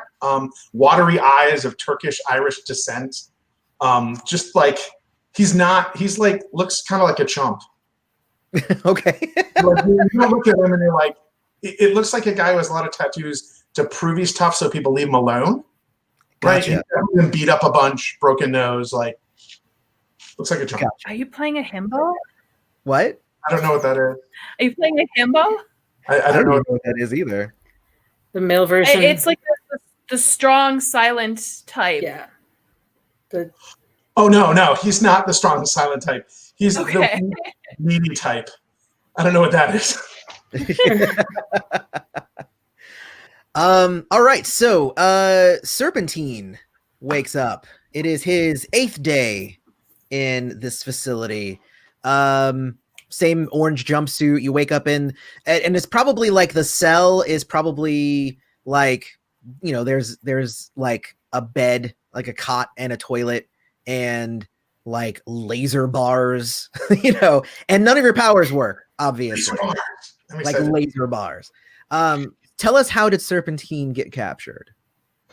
Well, first of all, I get the internet cut out right as you said. So let's start onto year 5. So I totally missed how we got. Oh, okay. No. Well. Oh, yeah. Yeah. No. It's not a mistake. It's we're starting January 10th. You're waking up in an amp containment facility. Tell me how you got captured and put in there.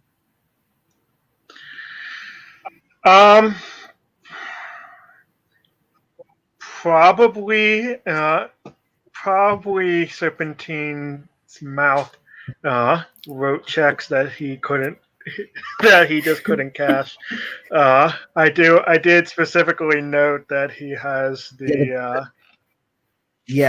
big mouth flaw, and I think he, in his effort, I think probably he was trying to reach out to some group. Maybe he heard that there were like changelings gathering in some spot, and he wanted to reach out to them, but then they weren't there, and someone else was, and threatened him, and then he started mouthing off to them, and they walloped him, and he's just now waking up. Okay. All right. Because of that. Very cool. Well, and then you woke up here, but you've been here for just over a week now at this point. Right. And Wraith, what does Serpentine look like? Serpentine normally has, he's about 18 years old now. Normally he favors brightly colored clothes and kind of rash guard swimwear kind of stuff that can get wet. And he's tall, lanky, slim. He's still growing into his body. He hasn't quite matured physically yet, despite being pretty athletic. And his hair is naturally brown, but he's dyed it like turquoisey merman hair color. And what else should I say? How noticeable are your gills? If he's normally I think they're on like his, like near where his lungs are. So they're kind of like on his sides rather than on his neck, really. So normally if he's wearing clothes, they are slightly covered up. Okay. Although he usually has like slits in clothing in case he does need to use them. Yeah. He's kind of English-French heritage, turquoise eyes, and this bright flashing smile that sometimes is replaced with like Dunkleosteus jaws. All right, very cool. Well, that's who Wraith wakes up to see across the hall. How did and you have actually, this is your second day here. Oh, you actually got brought here yesterday, and you are now waking up to your first morning here. Tell us how you were captured. Okay, so she was probably doing the whole buddy system on the way home thing with friends, and they get jumped by a faceless. So again, rather than engage, she's just trying to get her friend the hell out. Right. So, pulling them along, and I don't think she can take anyone else with her at this point as far as phasing. So she tries to be the one that is going to hit the tree, but then doesn't. just so they basically have a clear path to just get out. And not sure why they would be on campus unless there was perhaps another amp there that they were looking for, but she sees hounds. And you said that we didn't really know any of the hinky stuff going on with the hounds. Right. We just know that they're supposed to help. Yeah. Right? So They're she good would amps. Yeah, except they're not. But no, but she will run to them for help because that's what she knows. Okay. And I'm sure one or two of them saw her, running through a table rather than, around it with her friend, because her whole idea is a straight line to safety. Right. And while she does see some of them, pulling up their guns or whatever they're going to do to take care of the faceless, she also gets stopped by one and probably cuffed before she knows what the hell is going on. All right. Very cool. Very cool. Now, because she has always been raised in academic settings, she has academic parents. The first day she was there, I'm sure she screamed her head off about her rights, her phone call, and she's going to call the ACLU. Yeah, probably. Today, maybe not so much, but she's still pretty pissed. Yeah, you don't get to see a lawyer or anything like that, sadly. Eloy, I had a question too, real quick. Go for it. So, Retribution's been there for 14 days. Mm-hmm. Have they been giving him oxy or no? Oh, yeah, that's what I was going to say.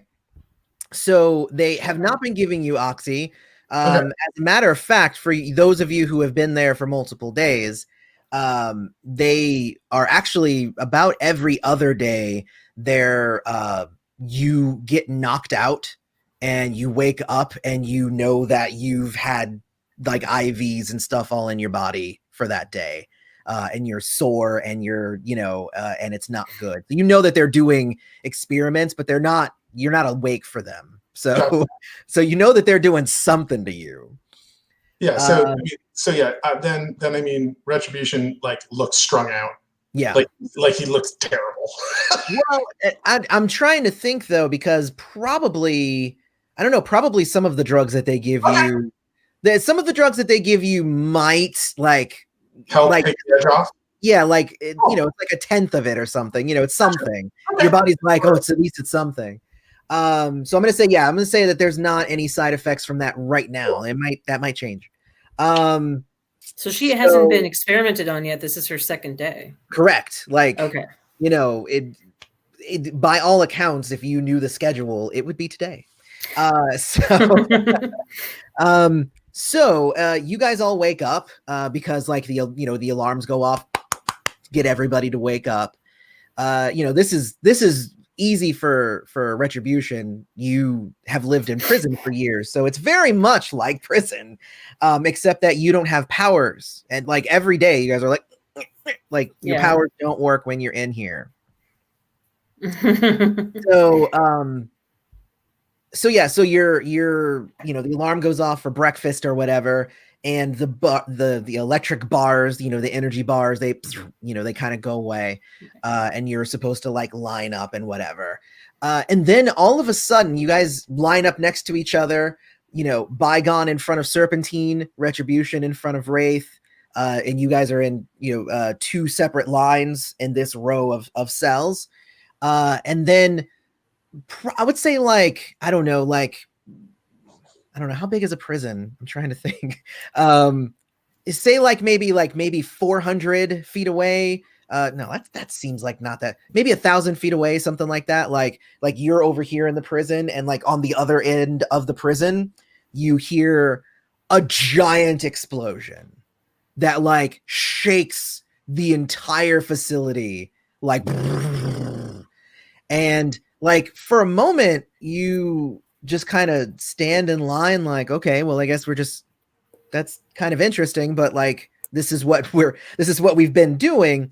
And then all of a sudden you start hearing shouting and a riot starting, and there are track agents there, and the track agents are just getting mauled by multiple prisoners. So there is an all-out riot right now. What do you do? Is there an open door anywhere that Uh, doesn't lead back into our cells? I was gonna say, well, that's a smart ass answer, and that's not the kind of answer that I would have given because I'm definitely not a smart ass. How long have we known each other? No, I would say that there isn't any doors out. Mostly there's just doors to other corridors that lead you to like the outside, like the rec area, the lunchroom area, that sort of thing, or to other wings of the prison. Did we hear like the explosion happen like in the outside area, or It's like hard do to we tell know like 'cause what direction it would have been? it's hard to tell. It happened on the other end of the prison, so you don't know if it was inside or if it was outside because it's pretty far from you either way. Oh, Eloy, what was the name of the lawyer who worked for the Seekers that helped get Kirk out of jail? That is a good question. I can bring that up here. I didn't know there was a lawyer that worked for this. No, that's why I told you. Like, there's actually a character from the Seekers. That's his job. I can't think of this. Super lawyer. I am here. Okay, so yeah, so it'll be right here. His name is Powers of attorney. Say powers of attorney. Oh, that's good. That is good. His name is no, that's a different guy. Hold on. Oh, it doesn't say his name in here. What? All How right. does it not say his name in here? We can. It's okay. We can. I mean, it's. Oh no, it is. It's Nick. It's Nick. Cernik. Nick Cernik. Cernik. Like it's a Russian last name, so Cernik. Cernik. Gotcha. Okay, so like, I think, who out of Bygone, Serpentine, and Wraith looks the weakest? Oh no, who looks the smartest, or who has been the smartest so far? Well, I would say you wouldn't know because Wraith Okay. just showed up. Gotcha.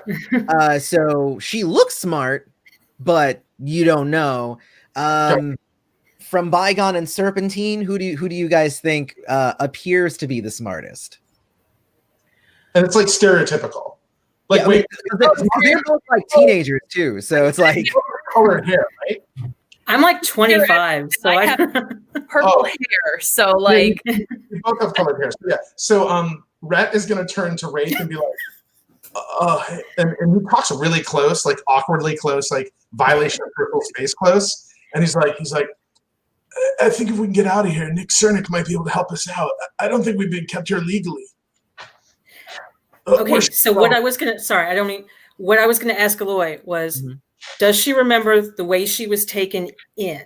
Because she was not unconscious when she allegedly, because she was just cuffed. And if she can remember the way back to the office now that everyone is that away, maybe she can just get on a phone. Oh no, you weren't like knocked out from the tree or anything, but they drugged you. Oh, like, okay. yeah, you didn't see where. Yeah, sorry. She looks at you and says, if we can find a phone, if we can find an office, we can call lawyers because hell no, this isn't legal. Yeah. Where's the phone? well, let's get out of here first before we Okay. call anybody. Yeah, where do we all go? the action is that way. I say we go this way. All right, follow me.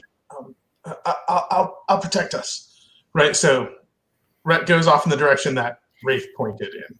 And Okay. she will follow him. All right. I'll tag along, keeping an eye out. I think Serpentine's TH is his normal name. Is like really nervous, having been in a prison that was rocked by not an explosion but a volcano in the past. So this is kind of flashback territory here. But Yeah. I mean, And- Bygone will follow. Yeah, if anyone does lag, she's gonna go, come on. All right, awesome. I'm gonna say probably in this corridor there were probably like 8 other like amps like in doors before to that side, or like 8 others. A lot of them are kind of going in the opposite direction to join in the riot and take revenge and whatnot. Go ahead. On Nerd Eye, we're not broadcasting right now. What? It says We network. Of course it does. Well, that's sucky. Hold on, because I had it up earlier. I just haven't been paying attention to it because I've been trying to run the game. Yeah, I checked it. Sorry. No, it's up for me. It's up for me. It says live. Oh, okay. I can't see it. I'm getting the error 2000 as well. Huh. I don't know. I'm refreshing it right now. I see it. I don't know. It's there. It's live. It's moving. I just have it muted. Okay. Yeah. So there's like I said, like 8 other amps here. They're all going the opposite direction to towards the common area, so that and they're looking for revenge at this point. To that's kind of the vibe that you're getting from them. But you guys are all going in the opposite direction. Oh yeah. Yeah. Okay. All right. So you guys start darting down the main corridor. You hear another explosion. It does sound like it is closer. Lots and lots of screams coming from over there behind you. So when you get to the end of this corridor, there are these giant steel doors that would you need a special mechanism in order to open them. So were there any offices on the side in our trek there, or I'm gonna say no because right now like I said, you guys are mostly just running through where the cells and stuff are. okay? So when you get to the end, there's the big thing, but you know what? Let's make a roll. I guess this isn't a story game, so we should probably make a roll. Let's make for everybody but Wraith, because Wraith hasn't been there. Okay. So the other 3, you guys can make a perception and knowledge roll. Okay. To see if you guys have caught glimpses of where an office might be amidst being drugged. Do you do I get any bonus for having been in prison before? You know what? No. I will give you a +2 for that, because you're right, because you'd be I kind of understand how the logistics of a prison could be laid out. So that makes sense. 12.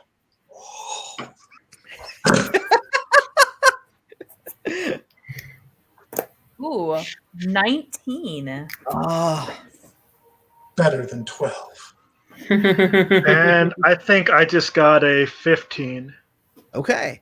Well, do you have any way of making that a 20? Because I was looking for 20s, and you're only 1 away. I'm only Crystal. my intuition is super high. It's the highest of all of mine. Mm-hmm. Let's see here. I actually did not do a specialty in intuition yet because I forgot that. Well, intuition wasn't even one of the skills. So, No. but what you could say, and this is kind of how the system works, is I can say I want this kind of role, and you could be could I substitute this skill for this skill because of this and this and this? And you can kind of pitch me your idea as to why a different skill might work in its place. Okay. So I would actually, and I would be willing to re-roll because I did not know that.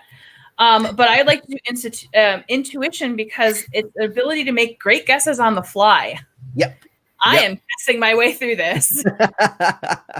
I am fine with that, and you don't have to re-roll. We'll just use that bonus instead, which I assume is higher, and it gets you at least 1 more. I would hope. Yeah, my total with intuition and knowledge would be 10, so I would have a 24. Yeah, see, that's the good thing about you have to picking your skills and negotiating with GM. And sometimes I'll say no, but most of the time I'll be yeah, sure, whatever. Or I might say, yeah, but I'm going to up the difficulty a little bit. But even if I had done that, I probably would have asked for a 25. So whatever, you got it. So just saying. So I'm going to say that I'm going to say you definitely did. You caught a glimpse of where an office might be, like you think you might have seen one, like, you're guessing, you're not 100% sure that it's an office, but something's there. Okay. It's not going to be through these steel doors, but there is a corridor to the right that you know of, that if you slip down in there, it might bring you to where you need to be. Okay. Corridor on the right, I think there's an office over there. I remember seeing something. Cool. Let's go. Do you are you guys just running through, or are you trying to be cautious, or is just like, let's just find a way out so we're not just throwing caution to the wind? Well, Retribution's just Yeah, you're unfazed, I'm gonna assume. Yes. well, I mean, So is Wraith at the moment. sadly, yeah, so am I. Good one. There's obviously no place where we can actually change clothes, and we have the orange jumpsuits on, right? Yeah, just orange jumpsuits right now. Type thing, yeah. What I'll say is that there's not a ton of stuff happening like right now where you are. Again, you ran in the opposite direction of the chaos. Yeah.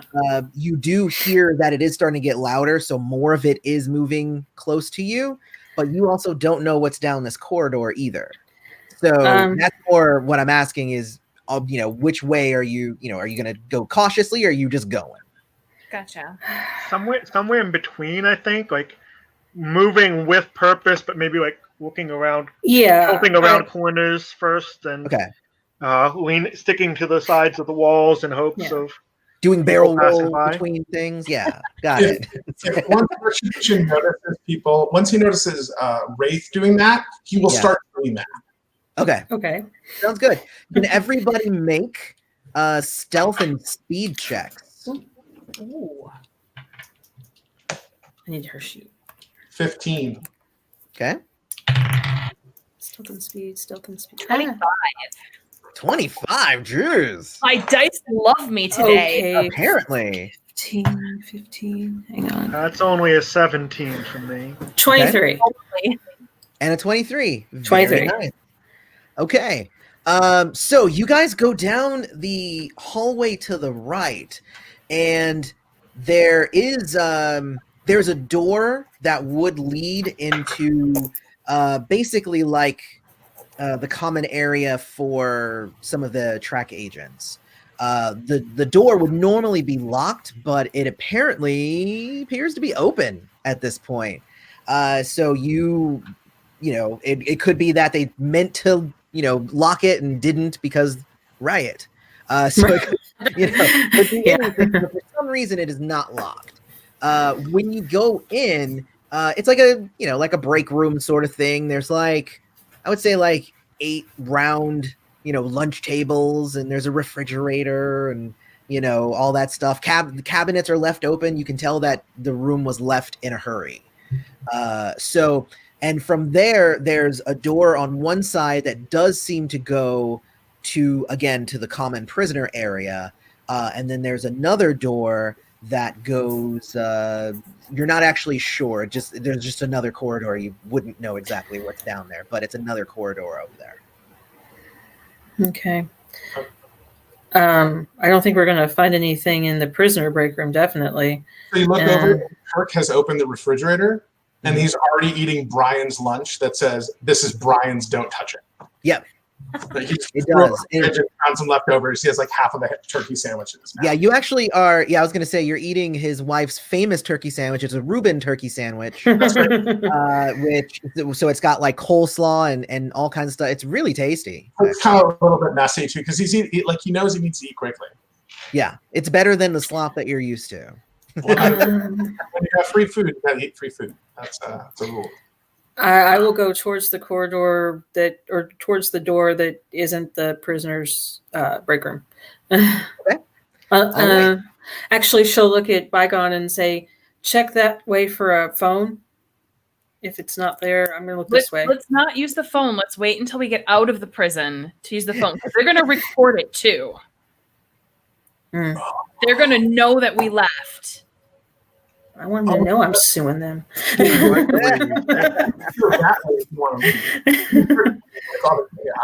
So if you want And to I'm actually gonna say, like, Wraith says, like, go check over there and see if there's a phone. And you start kind of like stepping towards there, but then you stop and you're like, well, no, I'm not gonna go. We should just get out. And then all of a sudden, the window of the door just like gets splattered with blood. So Behind us? no, well, you're in the room and Yeah. you're looking at the door. There's blood on the other side of that door. Somebody just got splattered on the other side of that door. Oh, fun. Okay. um, Who wants to open the door? We need a key. We need to get out of here. We need to find some way out of here. Yeah. Kirk will anything- like swallow down some vomit, right? Like lurk, like, and go to the door and try to open it. Okay. Ooh, okay. Well, hold on, because there's two doors. Which door? The door that I'm talking about was the one to the prisoner common area, Oh. He goes to Oh. whatever one they point him towards. not to the corridor. Okay, no, we wanted to go towards the corridor, towards the office. Yeah. Okay, yeah. I was just telling you what happened as you guys were like, "Where should we go?" You know, it's happening around you. It's continuing. Gotcha. Not that Okay. way. Then we turn the other way and go down the corridor. I assumed. Okay. So you go into the corridor. You notice it's very dark in there, and there's not very many lights down this corridor, so it gets very dark. The further you go, it also seems like it's descending as well, which is kind of interesting. When you get to the end, it goes to the right and also seems like it continues to descend, but there is also a door there. It is obviously locked. So it depends on what you want to do here. Your powers still do not work at the moment. Right. I figured that. I know how to pick a lock. Otherwise, I know Wraith would just be like, "Oh, I unlocked the door." You know. Where- So. I don't Oh. know if I- My name's Kirk. Abigail. Hey, nice to meet you. Right, close talking, like handshake, like. Personal space, dear. Oh, I'm so sorry. Does anyone have bobby pin? Anything? Probably Paper not. clip? It's prison. They take those out. Yeah, probably not. Yeah, Yeah. I don't have any either. I mean, Eloy, We could go. not it. I could duck back and see if there's anything in the guard break room that we might be able to use. All right. What That's is? the plan. Is there a window in the door? Not to this door. Okay. Okay. Yeah, that's probably our better plan is to search in the lunchroom, in the break room, see if something got left behind. Yeah, backpack something. Or even a spare key or something. Yeah. Yep. All right. I'm gonna go back and help. Okay. I think we should all go back. Okay. All right. All right. We all go back and we all search the break room. Yes. All right. Can we do like a teamwork check? Ooh. Well, okay. So what teamwork is what that means is that you would pick one person to do the thing, and then the other people would make the check, and then if they at least succeed with a regular success, then the main person will get a bonus. So, Okay. So it'd be perception. definitely perception. I believe it's perception, and let's see. Intuition. Yeah, perception, intuition. That works. For those two, I have a total of 7. I have a Does total of 9. Okay. I do not Maybe- help. I would have a 1 in perception and 1 in intuition, but So can I use empathy instead to think about where the guards might leave stuff and I'm gonna say in this case, no. because we're helping her look. Yeah, I'm gonna say no. On that switch. So basically, it says here the one with the highest level in the chosen primary skill has to make the check. So we had said perception is the primary skill. So who has the highest perception? I have a 2 in perception. Oh, okay. I have a 5. Okay. So even if Crystal's intuition would make her bonus higher than yours. Okay. You have to make the check because you're the one with the highest in the primary. Okay. Okay. So standard difficulty is 20. Is that the target that we're rolling towards? no, actually it says here, oh, it's different. See, it's different in this game. I'm referencing my other game. In this game, basically the people who are not making the roll, they will add a bonus based on what their level is. So what's your level in perception, Crystal? 2.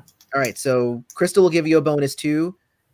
Ray's going to give you a bonus 2. Okay. And Martin will give you a bonus 2. So the way that it works is if it's level 1 through 4, that you have a +2 bonus, 5 to 8, +4, 9 to 10, +6. All right. So, okay. So that is 16 plus you guys gave me 6. That's 22 plus my 7 is 29. Wow. Okay, cool. And you guys are looking for like a bobby pin or some sort of tool to open the door. Paperclip, bobby pin, just 2 particularly strong toothpicks. I don't. A nice.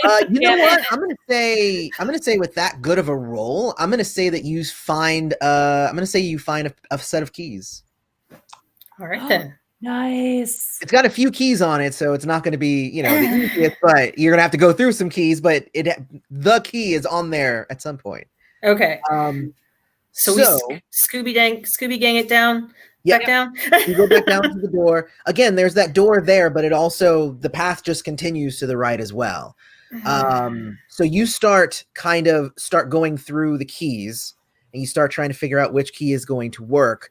And the tunnel. Oh, go ahead. I have a specialization in puzzles with the craft skill because archaeologists putting things together. Yeah. Can I use that to find the key faster? Yeah. Go ahead and make a roll. Yeah, I'll let you do that. Sure. Okay, so 10 and craft is. Hang on, sorry. Craft is 4, so 14 and. The specialty gives me... Specialties give +2. Okay, so 16. Okay. I will take that into effect with what happens next. Okay. So as you start trying to unlock this door, you start hearing the alarm actually starts going off down in the corridor. It's no longer as dark as it was before. Now there's bright flashing red light. And you start hearing... from further down to the right, you start hearing footsteps coming. So, I'm going to say that you have, instead of 3 actions before they show, instead of 2 actions before they show up. Let me see. Hold on. I'm sorry.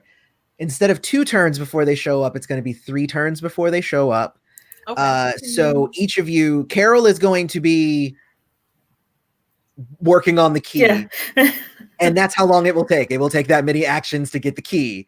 But what are the other 3 of you doing while Abigail is working on the key? Can I help with trying to find the key? Nah, it's like a small ring, so Okay. that would just be too many hands in the cookie jar. Kirk is going to face the direction for the noises are coming, and he's going to start saying, like, quietly enough for Wraith to hear, like affirmation statements, like bad self-help affirmation statements, like "you are present, you are capable, you are good enough." Like he's whispering it like loud enough for her to hear as he's like looking down the dark passageway.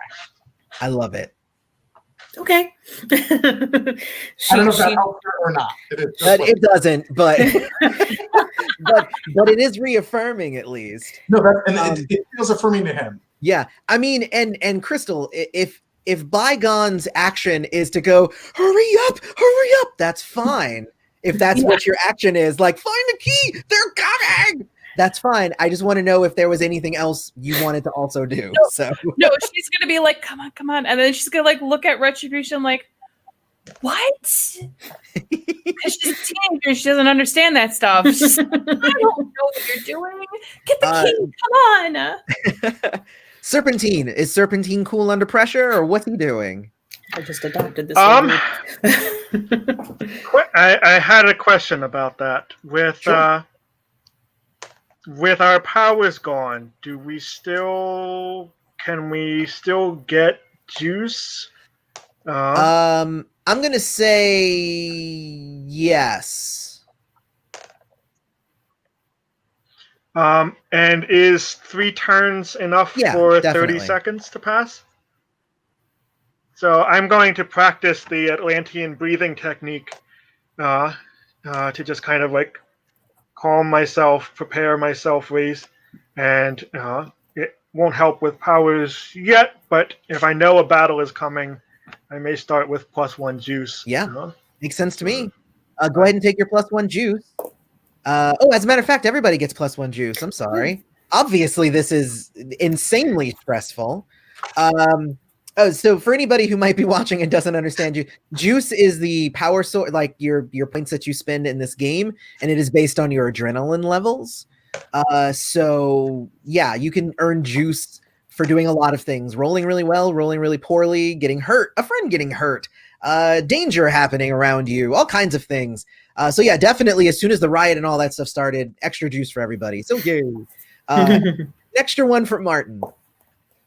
Okay, so after the amount of turns go, now I just need a check. I need a speed and stealth check from everybody. Oh, good. I will let you on. A natural one? Well, yes. Okay. Let's see. Now I can tell you, Eloy, what I imagine Kirk was going to do.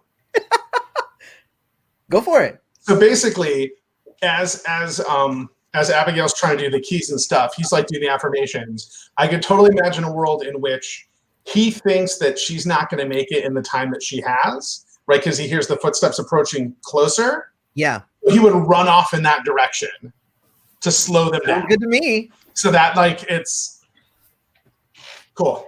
That sounds good to me. I was just gonna have you you got so deep into your affirmations that you close your eyes and you even just get so into the meditation of it all, and then you look around and then they're gone. I'm fine.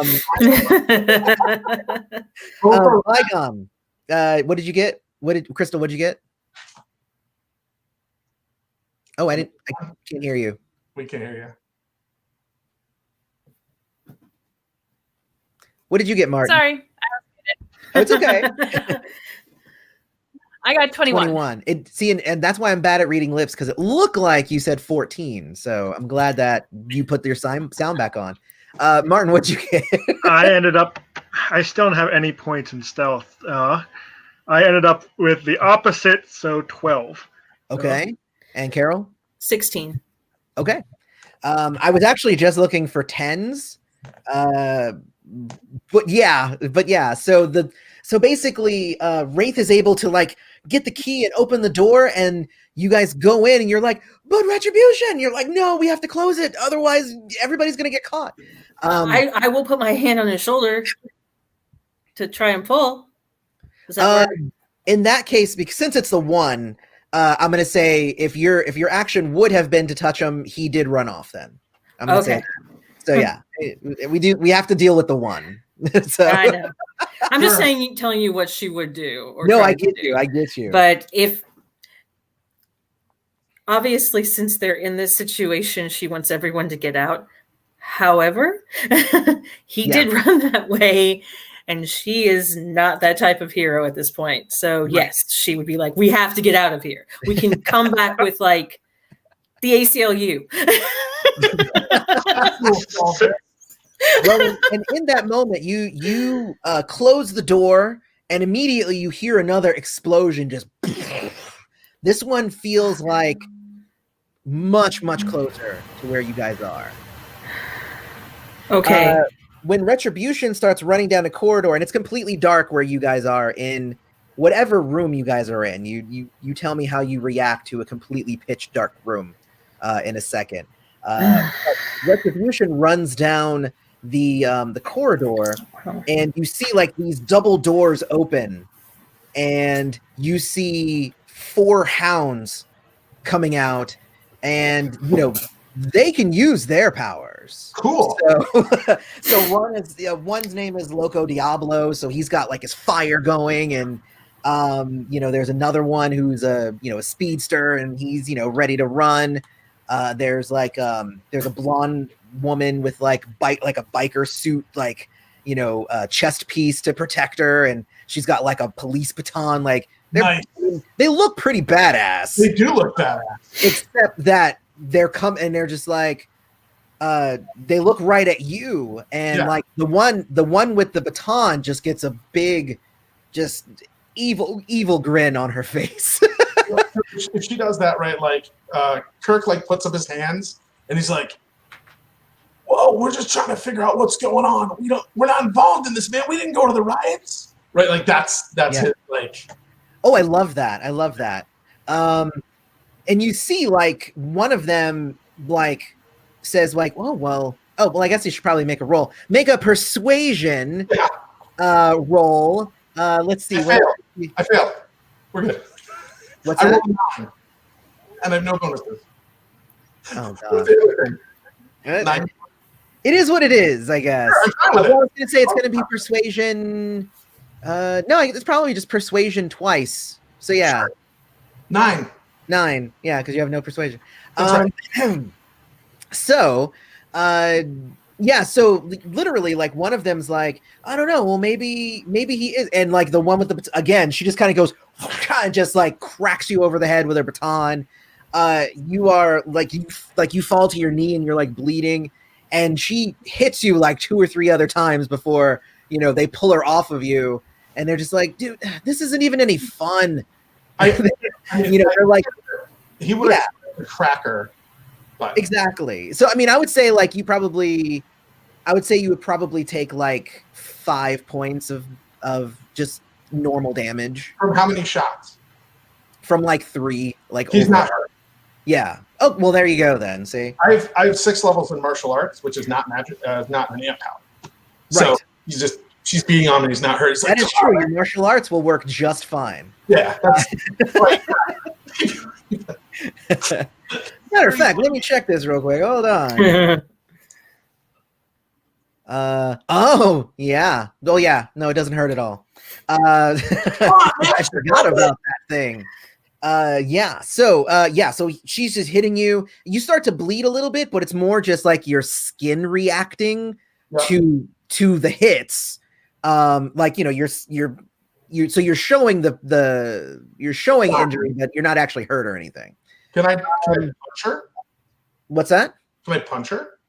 You can try. I'm gonna totally try to punch her. Okay, go for it. So because they pull her off of you, so you're gonna you can get in like a sucker punch in that moment. I'm fine with that. Yeah. Yeah, go for it. So I got a 28. 28. Yep. All right, cool. Well, a 30. I apologize, a 30. A 30. That's fine too. So I'm going to give you a juice for that because that was a very good roll. And you immediately it's almost instinctual. You just go to just deck her, and you do hit her. And at that moment, she starts to glow, and you immediately retract your hand, and it's burned. So that is going to deal, I think, two points of lethal damage of brutal damage. 2 points of brutal damage. Because that's her other power. So that happens, but you clocked her. You still hit her pretty damn good. I might be able to knock her unconscious with one shot. Mechanically. Yeah, I'm gonna say you do, but but your hand is now a little bit injured. Yeah, I'm gonna say you definitely do. Guys, come on, man! I don't want to fight you guys. Yeah, I'm gonna say she gets knocked out, and the other two are I'm gonna say that you're pleading it's cool, I'm good. It's hard to do when you just did that. Agreed. All right, so cut back to the 3 in the room real quick. You close the door, and you heard that extra explosion. You hear the muffled screams of them fighting with Retribution outside the door. What are you gonna do? It's pitch black. I've got some things. Yes. totally out of my element here, because normally, if he was in pitch black, Serpentine would just use his powers to develop the ability to see in total darkness and all that. And he was kind of breathing and centering himself, and then Kirk just ran off. So he was like, I think he like reached out to try and grab him. He was like, oh wait, my arms don't stretch out like that anymore. Yeah. And so, but this also plays into one of my flaws, one of my drawbacks. Serpentine has you have that. Serpentine has the lifesaver drawback. Which do you just want to give into it, or do you want to make the check?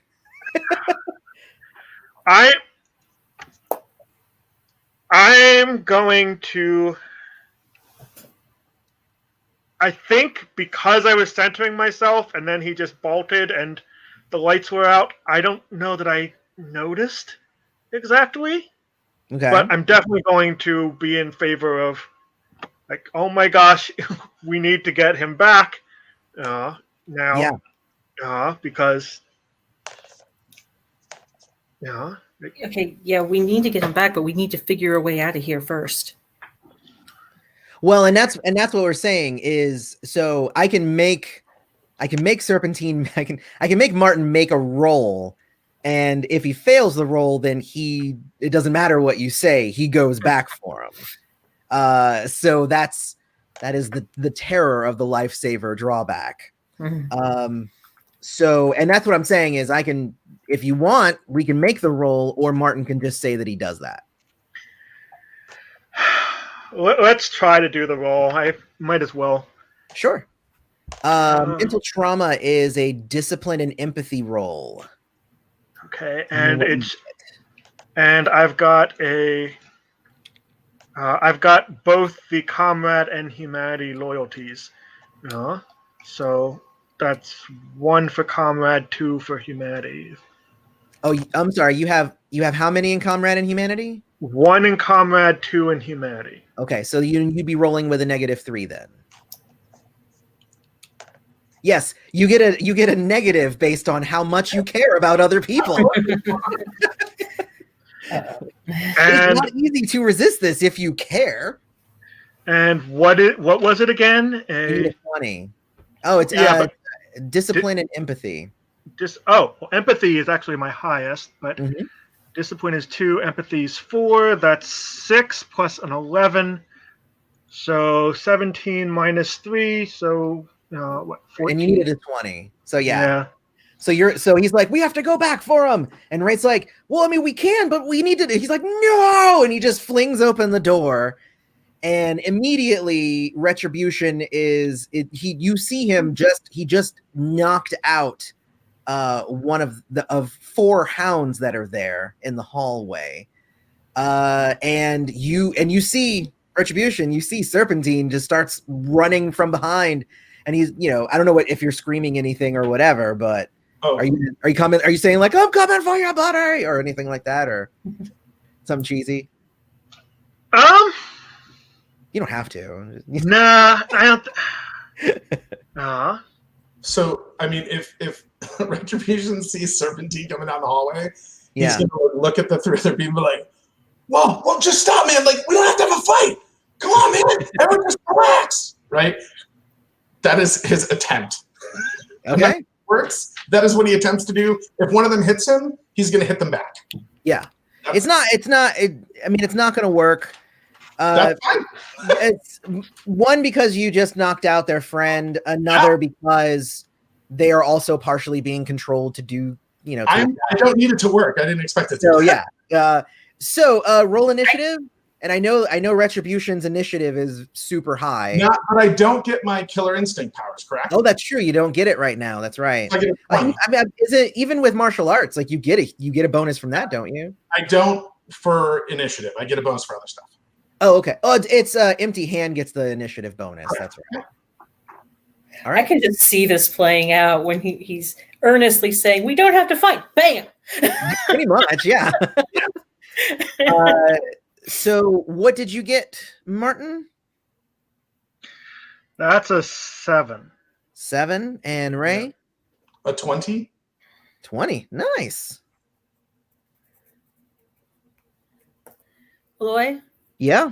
while this is going on, I know we may have to roll for initiative to when we do these things during the fight, but can we roll to do something in the room? Or? Yeah, most definitely. Yeah, you guys roll initiative too. Why not? Let's do it. Okay. Initiative.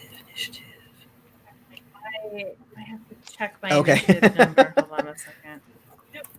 I got 12. No, because it's Well, extremely no, high. it's not bad.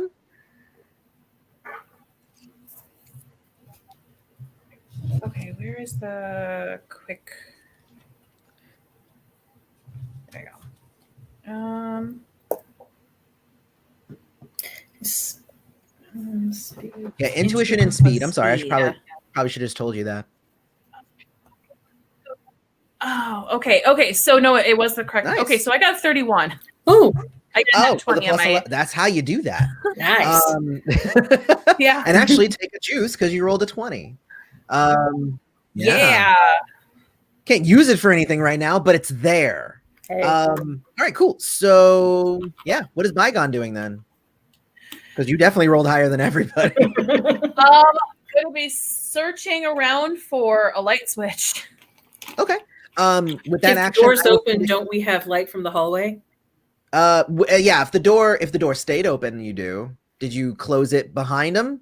I would have closed it behind him. Yeah. If he ran Is out, there yeah, that's what I'm wondering. Is like if he ran out, are you just gonna leave it open?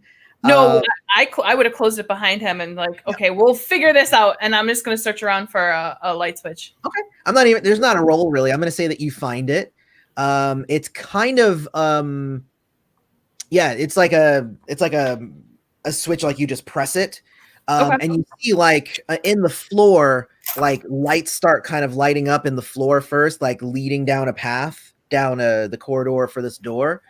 You do see that it goes to the left and the right at the end. And what you're in right now is kind of like a storeroom. So there's a bunch of like, I'm going to say like canisters. What am I trying to say? Like not like boxes, but like boxes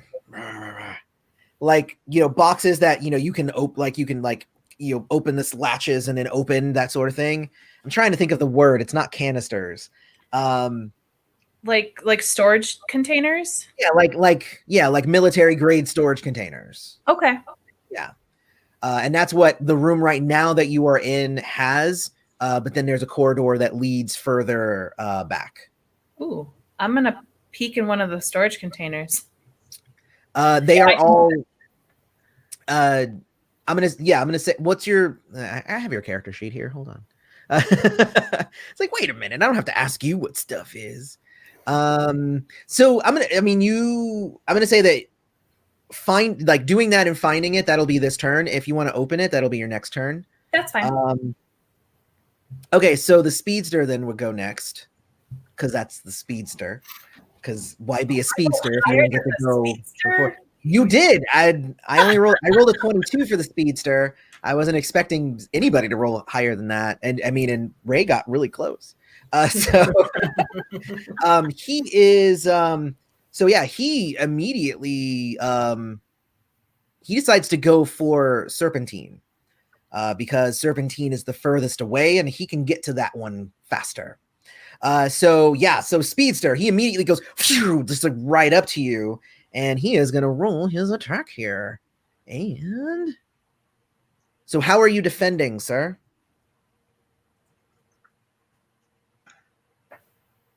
I guess trying to dodge it. Okay. Yeah. So for dodging, you're going to go ahead and add athletics and speed for dodging. Cool. That's actually a pretty respectable pool of 6 total. So. Hey, I ain't gonna. Yeah, that's good with me. Cool. And I rolled an 18. So very nice. Yeah. 24. Very cool. Now I'm I trying to avoid being hit by a speedster when I don't have any powers, so this should be interesting. But yeah. What's good in your favor is that this particular speedster is not necessarily like he's not bloodthirsty or anything. So he's not like going at you full force or anything. He actually grabs you. I rolled a 26, so I just rolled just slightly higher than you. So he actually he runs up to you and he grabs you and he kind of spins and throws you back towards where the door is and everything. So he throws you further down the hall away from the encounter. Let me see. I only rolled 2 higher than you, so I don't have a boost of any kind in any kind of damage. So I'm going to say it's 3 normal damage to you then. Just from being flung across the whole corridor and into a wall. I'm going to say you probably took 3. So that's his turn, and it would be Retribution's turn now. So Retribution, I'm going to activate Coil and Strike, which I delay. So he's sitting there with his hands up, and he's like, come on, we really don't need to fight, guys. We really don't need to fight. And he's like, that's what I do. All right. Then that makes it, let's see. Oh, okay. So there's a guy there, like basically like bestial, you know. So he's like, you know, and he just comes right in, and he's like, he's ready to attack you. Cool. With some claws. So let's see what he gets. So start. I don't like this roller. Oh, maybe I should take that back. I guess I do like this roller. Because I just rolled a 19. Dodge, right? What's that? I still get to dodge. I get to try. Yeah. Oh, yeah. It depends. Yeah, it depends on how you're trying to, get out of it. So if you're like, oh, I'm gonna, dodge it or sidestep it or just generally get out of the way, then that's athletics and speed. If you're like, I'm gonna block it, that might be fighting and speed or something like that. I can use fighting and speed. Is it possible to use fighting and fortitude to just kind of like tough through it? It doesn't matter. It's a difference of 1. It's just narrative. Yeah. I mean, I'll give you the 1. Yeah, I'll give it to you. Sure. Cool. I mean, it's just more descriptive than anything else. Yeah. So I got a 22. Okay, but minus your 2, right? Or is that already with your minus 2? Yeah. Okay. So I have a 31, and you got a what? 22. 22. So with that, I would have only boosted once. See, I shouldn't have let you take the fortitude. I could have boosted twice. Sorry. So there's only a difference of 1. So I'm going to say that you take, what is that going to be? 4 brutal damage. Okay. From that. Cause he just like, he like grabs you and like, and he's digging his hands like into your shoulders, like his claws into your shoulders. And then mechanically, Eloy, I just don't know how it works. Do I track brutal? Does brutal go over top of regular or does it go next to regular? It goes next to regular. Yeah. And then whenever it gets full, then any even normal damage will turn your normal damage into brutal damage. Perfect. And you said 4 points? 4. Cool. Yeah. Then wait. Loco Diablo got a 14. No, Wraith got a 12. So Wraith will go after Loco Diablo. Which is so funny because his name is Loco Diablo, and I had so many people in the book like who would read the book and be like, it should be Diablo Loco, right? Because in Spanish, stuff. And I'm just like, if you read his description, he's not Spanish. He literally just made up a dumb name because he thought it sounded cool, and it is not part of his culture. He is completely ripping that off. So he's particularly ignorant, that character. So he is just going to go and just launch a bunch of fire at you, Ray. So, and I assume you're going to try and get out of the way. You're going to take your normal -2, but it's also going to be a negative. It's going to be an addition. I believe it's an additional -3 because you're being grabbed. Somebody's holding you. Oh, I'm being held. Okay, cool. Yeah, like I said, he dug his nails into your shoulder. Yeah. Cool. So yeah. So it would be like, am I doing like might, and how am I getting out of the way? What's in this case? something? In this case, let's make it fighting and fortitude. Sure. So Definitely. 12, 20, 18. 18. No, 15. Wow. Great. No, that's really good, dude, because I rolled a 17. So somehow you were able to avoid just getting burned to a crisp. It's mostly because I rolled a 4. So that's mostly why. I'm But down with it. so he just like launches like a torrent of fire towards you. And I'm going to say like the guy with his hands in your shoulder is like, whoa, wait a minute, dude, you almost hit me. And he actually, because he's not letting go of you, he also moves you out of the way. I'm going to use that as the logistics there. That's awesome. So yeah, and he's like yelling at now his teammate because he's like, you almost burned me. All right, it's Wraith. Okay. I know. Okay, so she's going for one of the storage units. I don't want to split up. I don't. Even Abigail knows that's a bad idea, and we're already split. Kinda. I mean, there's really only a door separating yeah. you. But the archaeologist in her, she's like, "Ooh, there's closed containers. I must open." I love it. Yeah, she kind of does that. She finds a different one from the one Bygone found, and okay. And I'm going to say, since you didn't have to spend the first part of your turn, finding the light and seeing the whole place, I'm going to say you're able to open one, and the one that you have right now has, I'm going to say it has a lot of like vials of this strange blue liquid. She was hoping for clothes. Did I say vials of blue liquid? I mean designer jeans. No. I don't care if it's a freaking mystery. Yeah, I know. She's gonna take one. Like Venom symbiote costumes or something like that. You just kind of pop the stopper and pull it all over yourself. She just wants out of the orange jumpsuit because she wants to be able to blend in when they eventually get the hell out of here. Yeah. Okay. Do the jumpsuits have pockets? I'll say there's probably pockets. I mean, for like a dinner roll or that sort of thing. Well, I mean, she'll examine it and put it in her pocket. Okay. Because that's what you do. That's what I do that turn. And Martin, you're the last to go, last initiative.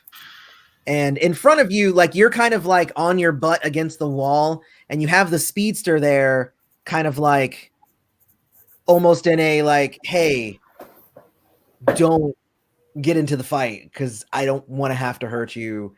He's not saying it, but you can tell by his mannerisms that's kind of how he's feeling. He's like, I'm going to oblige him. I'm not going to get into the fight. I'm going to taunt them a second time and unleash, make them fight each other. Yeah, I'm going to call out when Loco Diablo threw all the flames at him, and the feral guy would say, "Hey, cut that out! You're going to hit me." I'm going to shout out something like, "Are you going to take that? Are you going to let him say that to you?" Sounds good to me. Let's make that roll. So we said it was usually a deception and maybe empathy, like reading their body language and pulling deception and empathy. I probably would make it more maybe deception and go with I'm also fine. I've got a little bit in intimidation and I was thinking it would be more deception and intimidation, but I also don't want to rob you of your best skill. So that's fine. Only one off. So deception and intimidation. So that'll be 4 points total. Yeah. Cool. Here goes. So you have a +4. Oh, but you have a specialty in taunting, so you have another +2 after that. So right. You have a +6. So another +2. So that's only rolled a 7. That's not going to be So that's a 13. Yeah. So I'm going to say that, well, so here's the interesting thing is that, again, Loco Diablo has a huge ego. So it's actually, I'm going to say you only needed a 10 to affect him because he sucks. That guy sucks. Aww. I mean, he's actually not that bad of a guy. Like if you read the books, like he's not terrible, but you know, he's one of the faces of the hounds because most of the other hounds are being like really forced to do it, but he kind of likes it. He's So kind of, yeah, so it's like it's kind of okay to not like that guy. So cool. So you kind of taunt him, and then we're back to Bygone. So you saw what Wraith opened up that canister, and you saw what she found.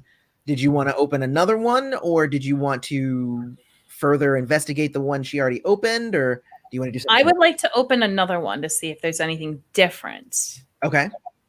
If you open another storage compartment unit thing, I'm going to say that you find vials, but these ones are red. Oh, so I'll let her know. Hey, I have different colors. May as well take that too. We're gonna need evidence. Grab 2 just in case. I'll take 2 of the blue. You take a blue and a red, and I'll take a blue. Was it red? Yeah. Yeah. Okay, you take a blue and a red. I'll take a blue and a red. Got it. And it's also you guys are like, this sounds so good. We're so coordinated. We're gonna get out of here. It's gonna be, and everybody feels it. A huge explosion, pretty much right above you, because right now you guys are kind of underground at this point. But there's essentially an explosion right above you. So the entire everything shakes. Pieces of the ceiling start falling down. Okay, we need to get out of here. Yeah, it's pretty bad. All right, back to the speedster. So that happens, and the speedster actually goes back to where the fight is happening, and says, he actually picks up the blonde girl that Retribution knocked out, and says, "I don't know about you guys, but I'm getting the hell out of here." And he books it. Like he picks her up and saves her and gets the fuck out. So, and you don't see him anymore. So that's his turn. Then did we happen to see which direction he went? Well, he went out. There's only one way out, and that's the way you guys came. Okay, cool. Yeah. But he's a speedster, so he's probably okay. Like he can. Yeah, I wasn't sure if he was like so fast that we couldn't see it. Like No. I mean, he's really fast. There's actually one of my favorite augments to acceleration, which is the speedster power, is literally called crossing the battlefield, which is like, I get from here to there. It doesn't matter what's in between. It's like, oh, there's gunfire, there's fights, there's all that stuff. Doesn't matter. I get from here to there, and nothing stops me. So yeah, that's why I like that augment specifically. But Ray, it is your turn. I mean, I think Kirk is gonna crack this guy in the head. Okay. Not club shot, but right, like, and his fighting style is like MMA with like it's not grappling per se, but it's like all that kind of stuff, right? Just visually. Gotcha. So I'm gonna take. And here's the cool thing: is you're already in a grapple because he initiated the grapple, so you're in the grapple. Normally, you would have to make a roll to initiate a grapple. Oh, neat. So you're in it, and use that martial arts, I guess, and you get your bonus from coil and strike because you've been coiled this whole time. Yeah, and I'm going to take the multiple actions thing too. I'm going to take 2. Okay. I read some stuff, I guess. So yeah. I hit a difficulty 20 with my first shot. Okay. I don't know if I hit or not because I don't know what he's rolling. Probably did. Hold on. Yep. Wait, what did you roll? Because in a grapple, usually it's fighting and might. I'm always allowed to use my martial arts. That's one of the martial arts special abilities. I can always use fighting plus martial arts.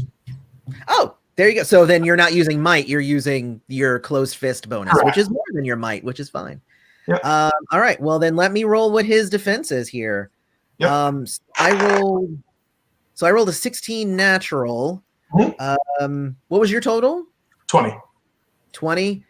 I'm gonna say that one didn't, like, you tried to like and you hit him, but it's kind of like the same thing when she was hitting you with the baton, Like, Yep. he like, but it doesn't actually do anything. Yep. And the second one was a 30.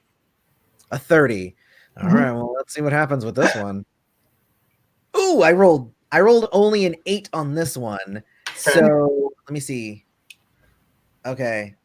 So with a 30, you're going to have boosted twice. So I will do 5 damage, but it counts as 11 damage for knockout effect. Is that above half of his total integrity? Yes. So he has to make a difficulty 21 fortitude check or be knocked unconscious. I'm just gonna say that he is. Okay. So he just I'm gonna say he's knocked out. That's a damn good roll. It doesn't work. That's right. I forgot that you. I forgot that. Yeah, because that knockout ability is like it's terrible. It's a terrible thing that you paid a lot of points for. So I'm okay. He like kind of throws him against a wall. That doesn't work. So then Kyle does this like headbutt, and as the feral guy slips to the floor unconscious, he's like to the Diablo Loco. He's like, "Guy, we don't have to fight. We don't have to fight." I mean, how would Loco Diablo respond to this? I think he would say, I don't know. He probably would become a little bit self-serving here as well. So I'm gonna say he just runs in the opposite direction. He runs back to wherever they came from down the hall. Okay. And then there's stuff falling on us, right? Or like, oh yeah, there's tons of debris and stuff coming down because again, like the explosions have gotten closer and closer. Now it's right on top of you. So he looks at that guy and he goes, "Oh, dude, that wasn't. This is your boy." And he turns to the rest of the group. He goes, "Hey, can you help me pick this guy up? I'm not that strong." Okay. It's just Serpentine. So Who has the lightsaber right now. thing? Yeah. Your strength isn't that bad, dude, actually. It's a 6. Yeah, together you guys can definitely carry him together. I just want to show you. He's kind of big and gnarly. Yeah. You shouldn't do it alone. He's not he's scrawny. I'll carry the feet. You get the head. Yeah. And knock the door. Come on, we gotta go. We gotta go. I'll open the door unless we're still in initiative. No, I'm gonna say it's over. You can just open the door. Okay. So you open the door and you close it, and immediately you hear the scream from Loco Diablo. Is what you hear. Okay, we need to go. and you start hearing more footsteps coming towards the door. Okay, yeah. If we're still outside, do we see anything? Because I didn't expect to go in the room. Oh no, I assumed you guys were going into the room. No, Yeah. we gotta go. So it's like, Okay. There's a corridor this way. Right. So right now, where you're at right now is you're at a door. There's a corridor that way, and that's the way Loco Diablo came. And then there's that way, and that's back to the track break room that you came from. But inside the door, there's a corridor going deeper in. Okay. Right. If I'm helping carry the feral guy, I'm probably tugging us back towards the door with the others. He is easily led. I misunderstood. I thought that was the way out, but he will follow directions. No. The way out is just the way you guys came in at this point. That's where Kirk was going. Okay, but Serpentine is like, no, we're gonna go in here. Okay. Sounds good to me. And like I said, so as soon as you guys close the door, that's when you start hearing the footsteps. But I'll say you even heard the scream before you were completely through the door. Oh, fantastic. Are you okay? He turns to Serpentine. Are you all right? That guy shot me pretty hard. Mostly rug burn. I'll get over it. Where are we going? Okay, I don't know if it's going to hold up. We can go left or right from this room. We don't know what's either way, unfortunately. So, labyrinth rules. We go right, and then we keep going right until we have to turn around and. Would I will bring you to the thing? Would I be able to kind of try to intuition through this? Like, hey, this looks like it's logical. This looks like a logical way to turn. What I will say is that right now you are in a part of the facility that like very few people go into. Okay. Um, so I'm gonna That's say fair. like the lot there's no logic down here. It's just weird sci-fi superheroes stuff down here. So No, and that's totally legitimate. We will go right. okay. All I right. just want to go. So yeah, she will not So- argue. You guys go right, and it actually does lead you to a small office of sorts. The door opens pretty easily.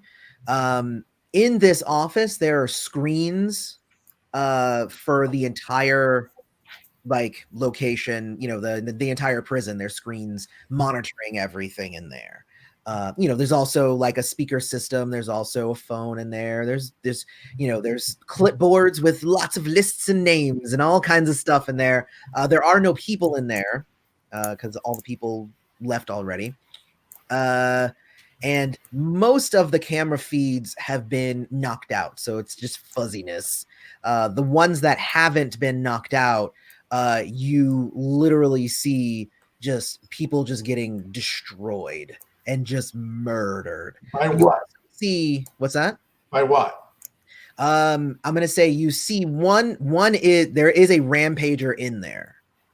So and he's taking out a lot of people, but you also see there are a couple of track agents that are actually shooting at the track agents that work here at the facility.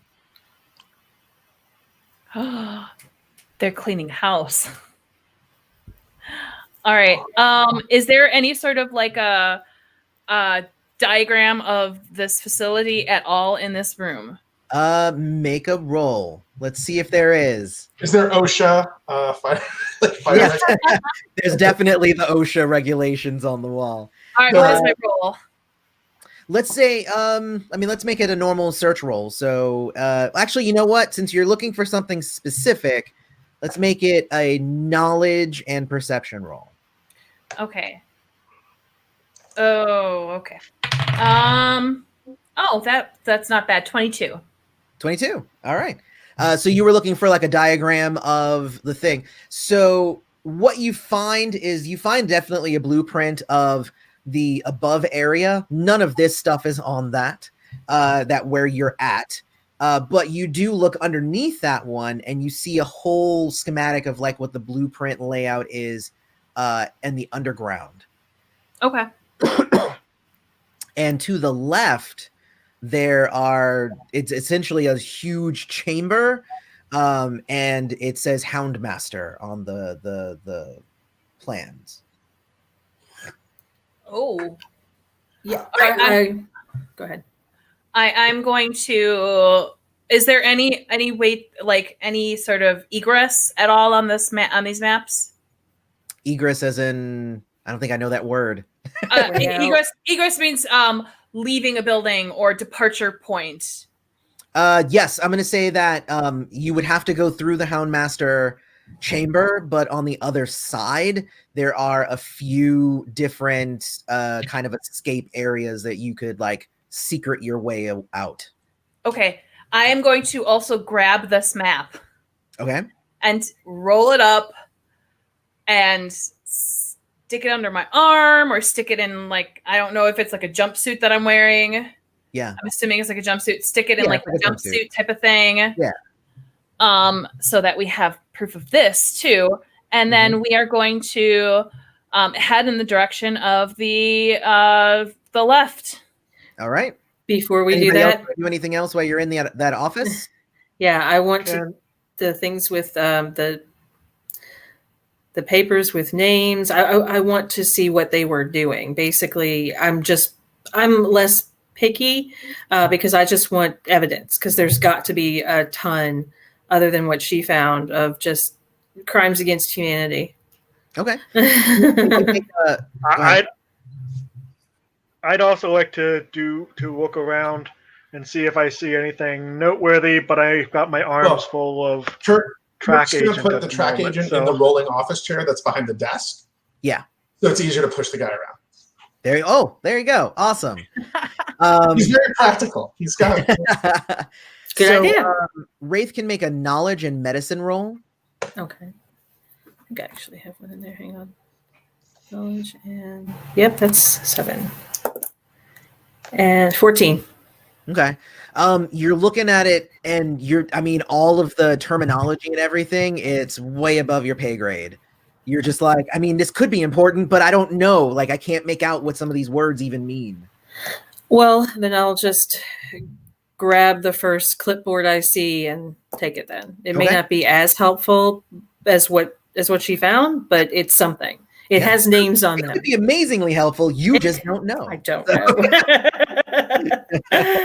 know. Very cool. Okay, so there's that and there's that. All right, so as soon as you guys you guys leave and you guys cross like where the corridor split, immediately you hear the door just gets like blown off of its handles. The door that you guys came through. We need to run. Yeah, run Like, through you guys are going through the corridor, and like if you look behind you, the door flew through the corridor and hit the wall there. So there's definitely something coming. We're following the map out. We're following the map out. All right. So you guys Don't look back. Don't look back. Don't look back. you Don't go back. enter this chamber, and it's filled with just like this kind of technology that you've just never seen before, or if you have, it's been in like a Gygax, not a Gygax. What am I thinking of? Cyberpunk? Like Kirby. No. Like No, the dude who does the alien. The dude who does the alien art. Yes. Geiger. Geiger. Geiger. Yeah, Geiger. It's very Geiger-esque in here. Lots of vials, lots of tubes, and lots of like, creepy looking things. And in the center, in like this cylinder filled with like liquid, is like a woman who's like just a face, but mostly cybernetic. It's only half of her body. She has no legs or anything. And she's kind of floating in this like stuff, and she is unconscious right now. He's going to look kind of expectantly at Abigail. We don't have phones. We can't take pictures of this. We need to go. So he's going to just push the office there that they're pointing at? Wait, whoa. You've got the guy with us? You Yeah. took him. Yeah, they're still rolling him around in the chair. Does he have a phone? No, no. I wanted pictures. Sorry. And we Can don't I really have, see we don't any really way have of- time to get her out or anything like that, or wake her up. yeah, that's or what I anything. was going to ask. Could I see any way of He opening? the If amount you of, open that container, you'll probably kill her. and there's a lot. There's a lot of like there's like a control center in front of her, so there's a lot of buttons and stuff that you She's could like a possibly torso press. with a head, right? What? She doesn't have a lower body, right? Right, no lower body. Correct. Oh, okay, yeah, we're just gonna go. We Okay. just need to go.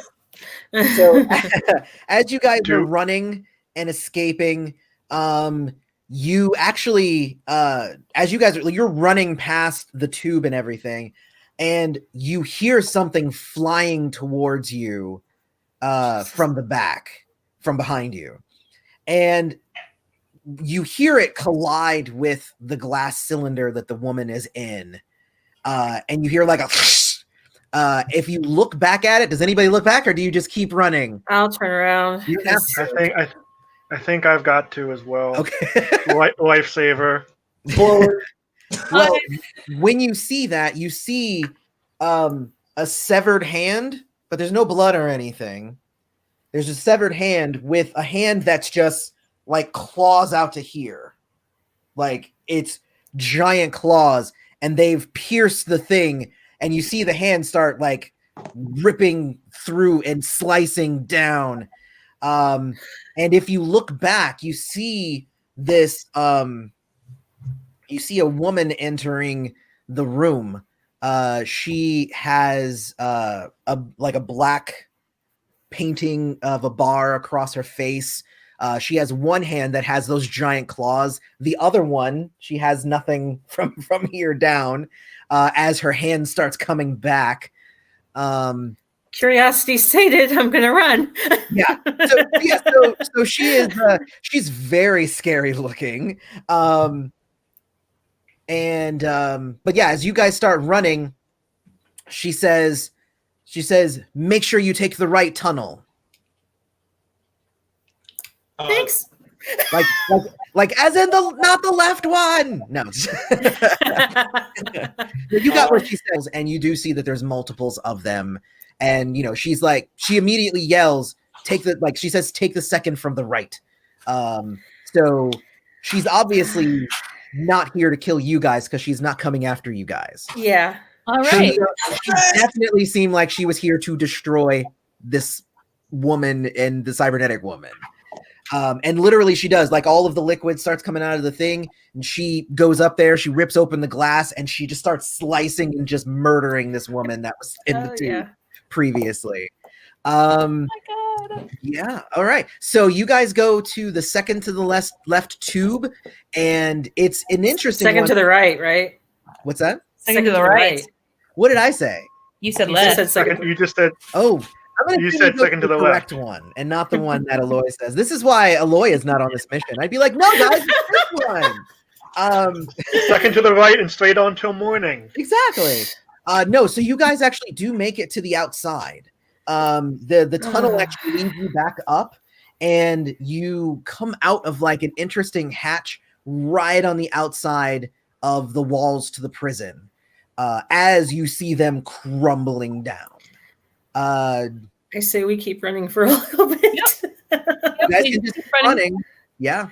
Get out, though. What kind of terrain is it?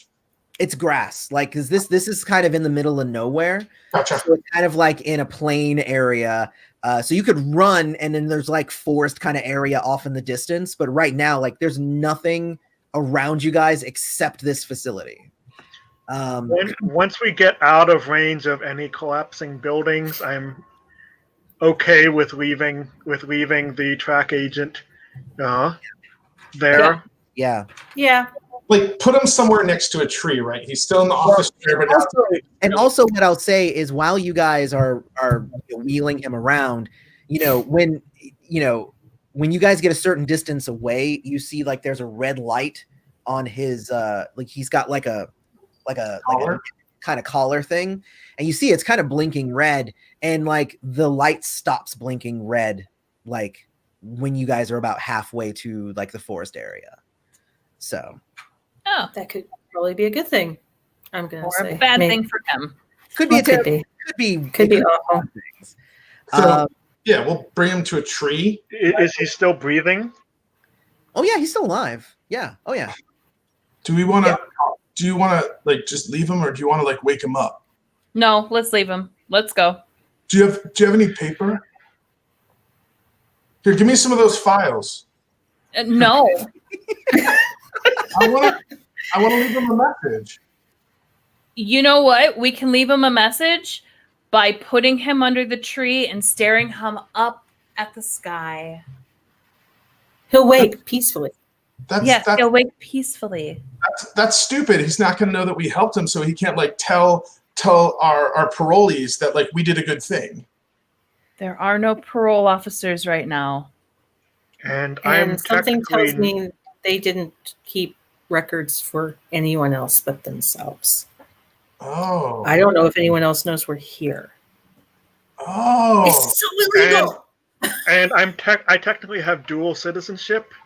They probably shouldn't have put me in here to begin with. Yes. Yeah. Oh, so you don't think this place is on the level? I didn't think so either, but I agree with you. This place is probably not on the level. So he can stay under a tree, and he can stare up at the sky and think about his actions. And the scary claw lady him. You don't have to talk to me like that. That's rude. Don't be rude. Fine, sure, yeah. Okay. All right. Yeah, we'll put him underneath the tree and we'll keep going. Yeah, because I don't know where we are, where we though. are. I have no idea where we are. Yeah, I'm gonna. I didn't actually know where you guys were either. I'm gonna say you guys are.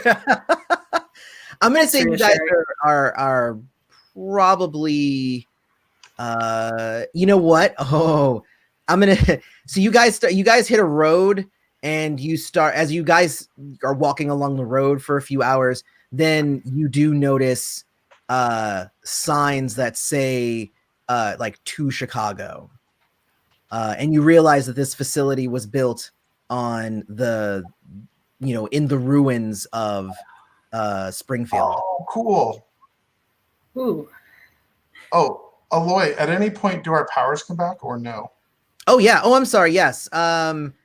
Yeah, I would say you probably heard like another explosion at some point, and then that's when your powers came back. Yes. Okay, cool.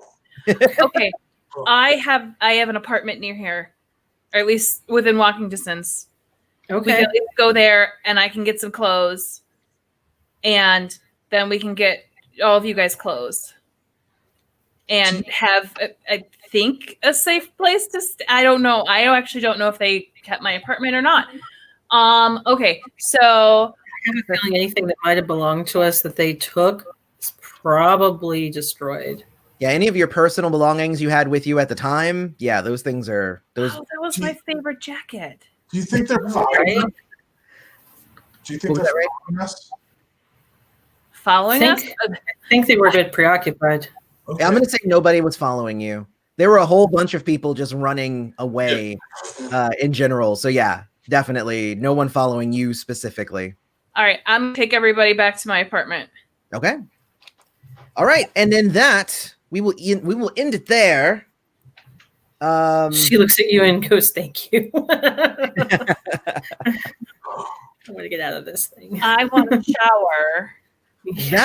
That was a lot of fun. It actually went Yes. slightly longer than I wanted it to, so I apologize for that. Next time I'll be more conscious of it. I was shooting for at the longest 2.5 hours. We went for Yes. 3, so there you go. That happened. Hopefully everybody had a fun time. Yes. And we will be back next Wednesday at 8 p.m. as well for episode 2 of Into Year 5. And yeah, I'm going to go ahead and sign it off right there. So thank you for everybody who came, especially Indigo Dragon, who was actually one of the only commenters in the whole video. Yes. So thank you so much. And that was a lot of fun. Actually, Dr. Duckbutter showed up eventually. I just missed the thing. But you were communicating, so that's fine. So thank you to Dr. Duckbutter as well. So we'll check you guys later. Next Wednesday, 8 p.m. Next session, it's going to be bonkers. See you guys later.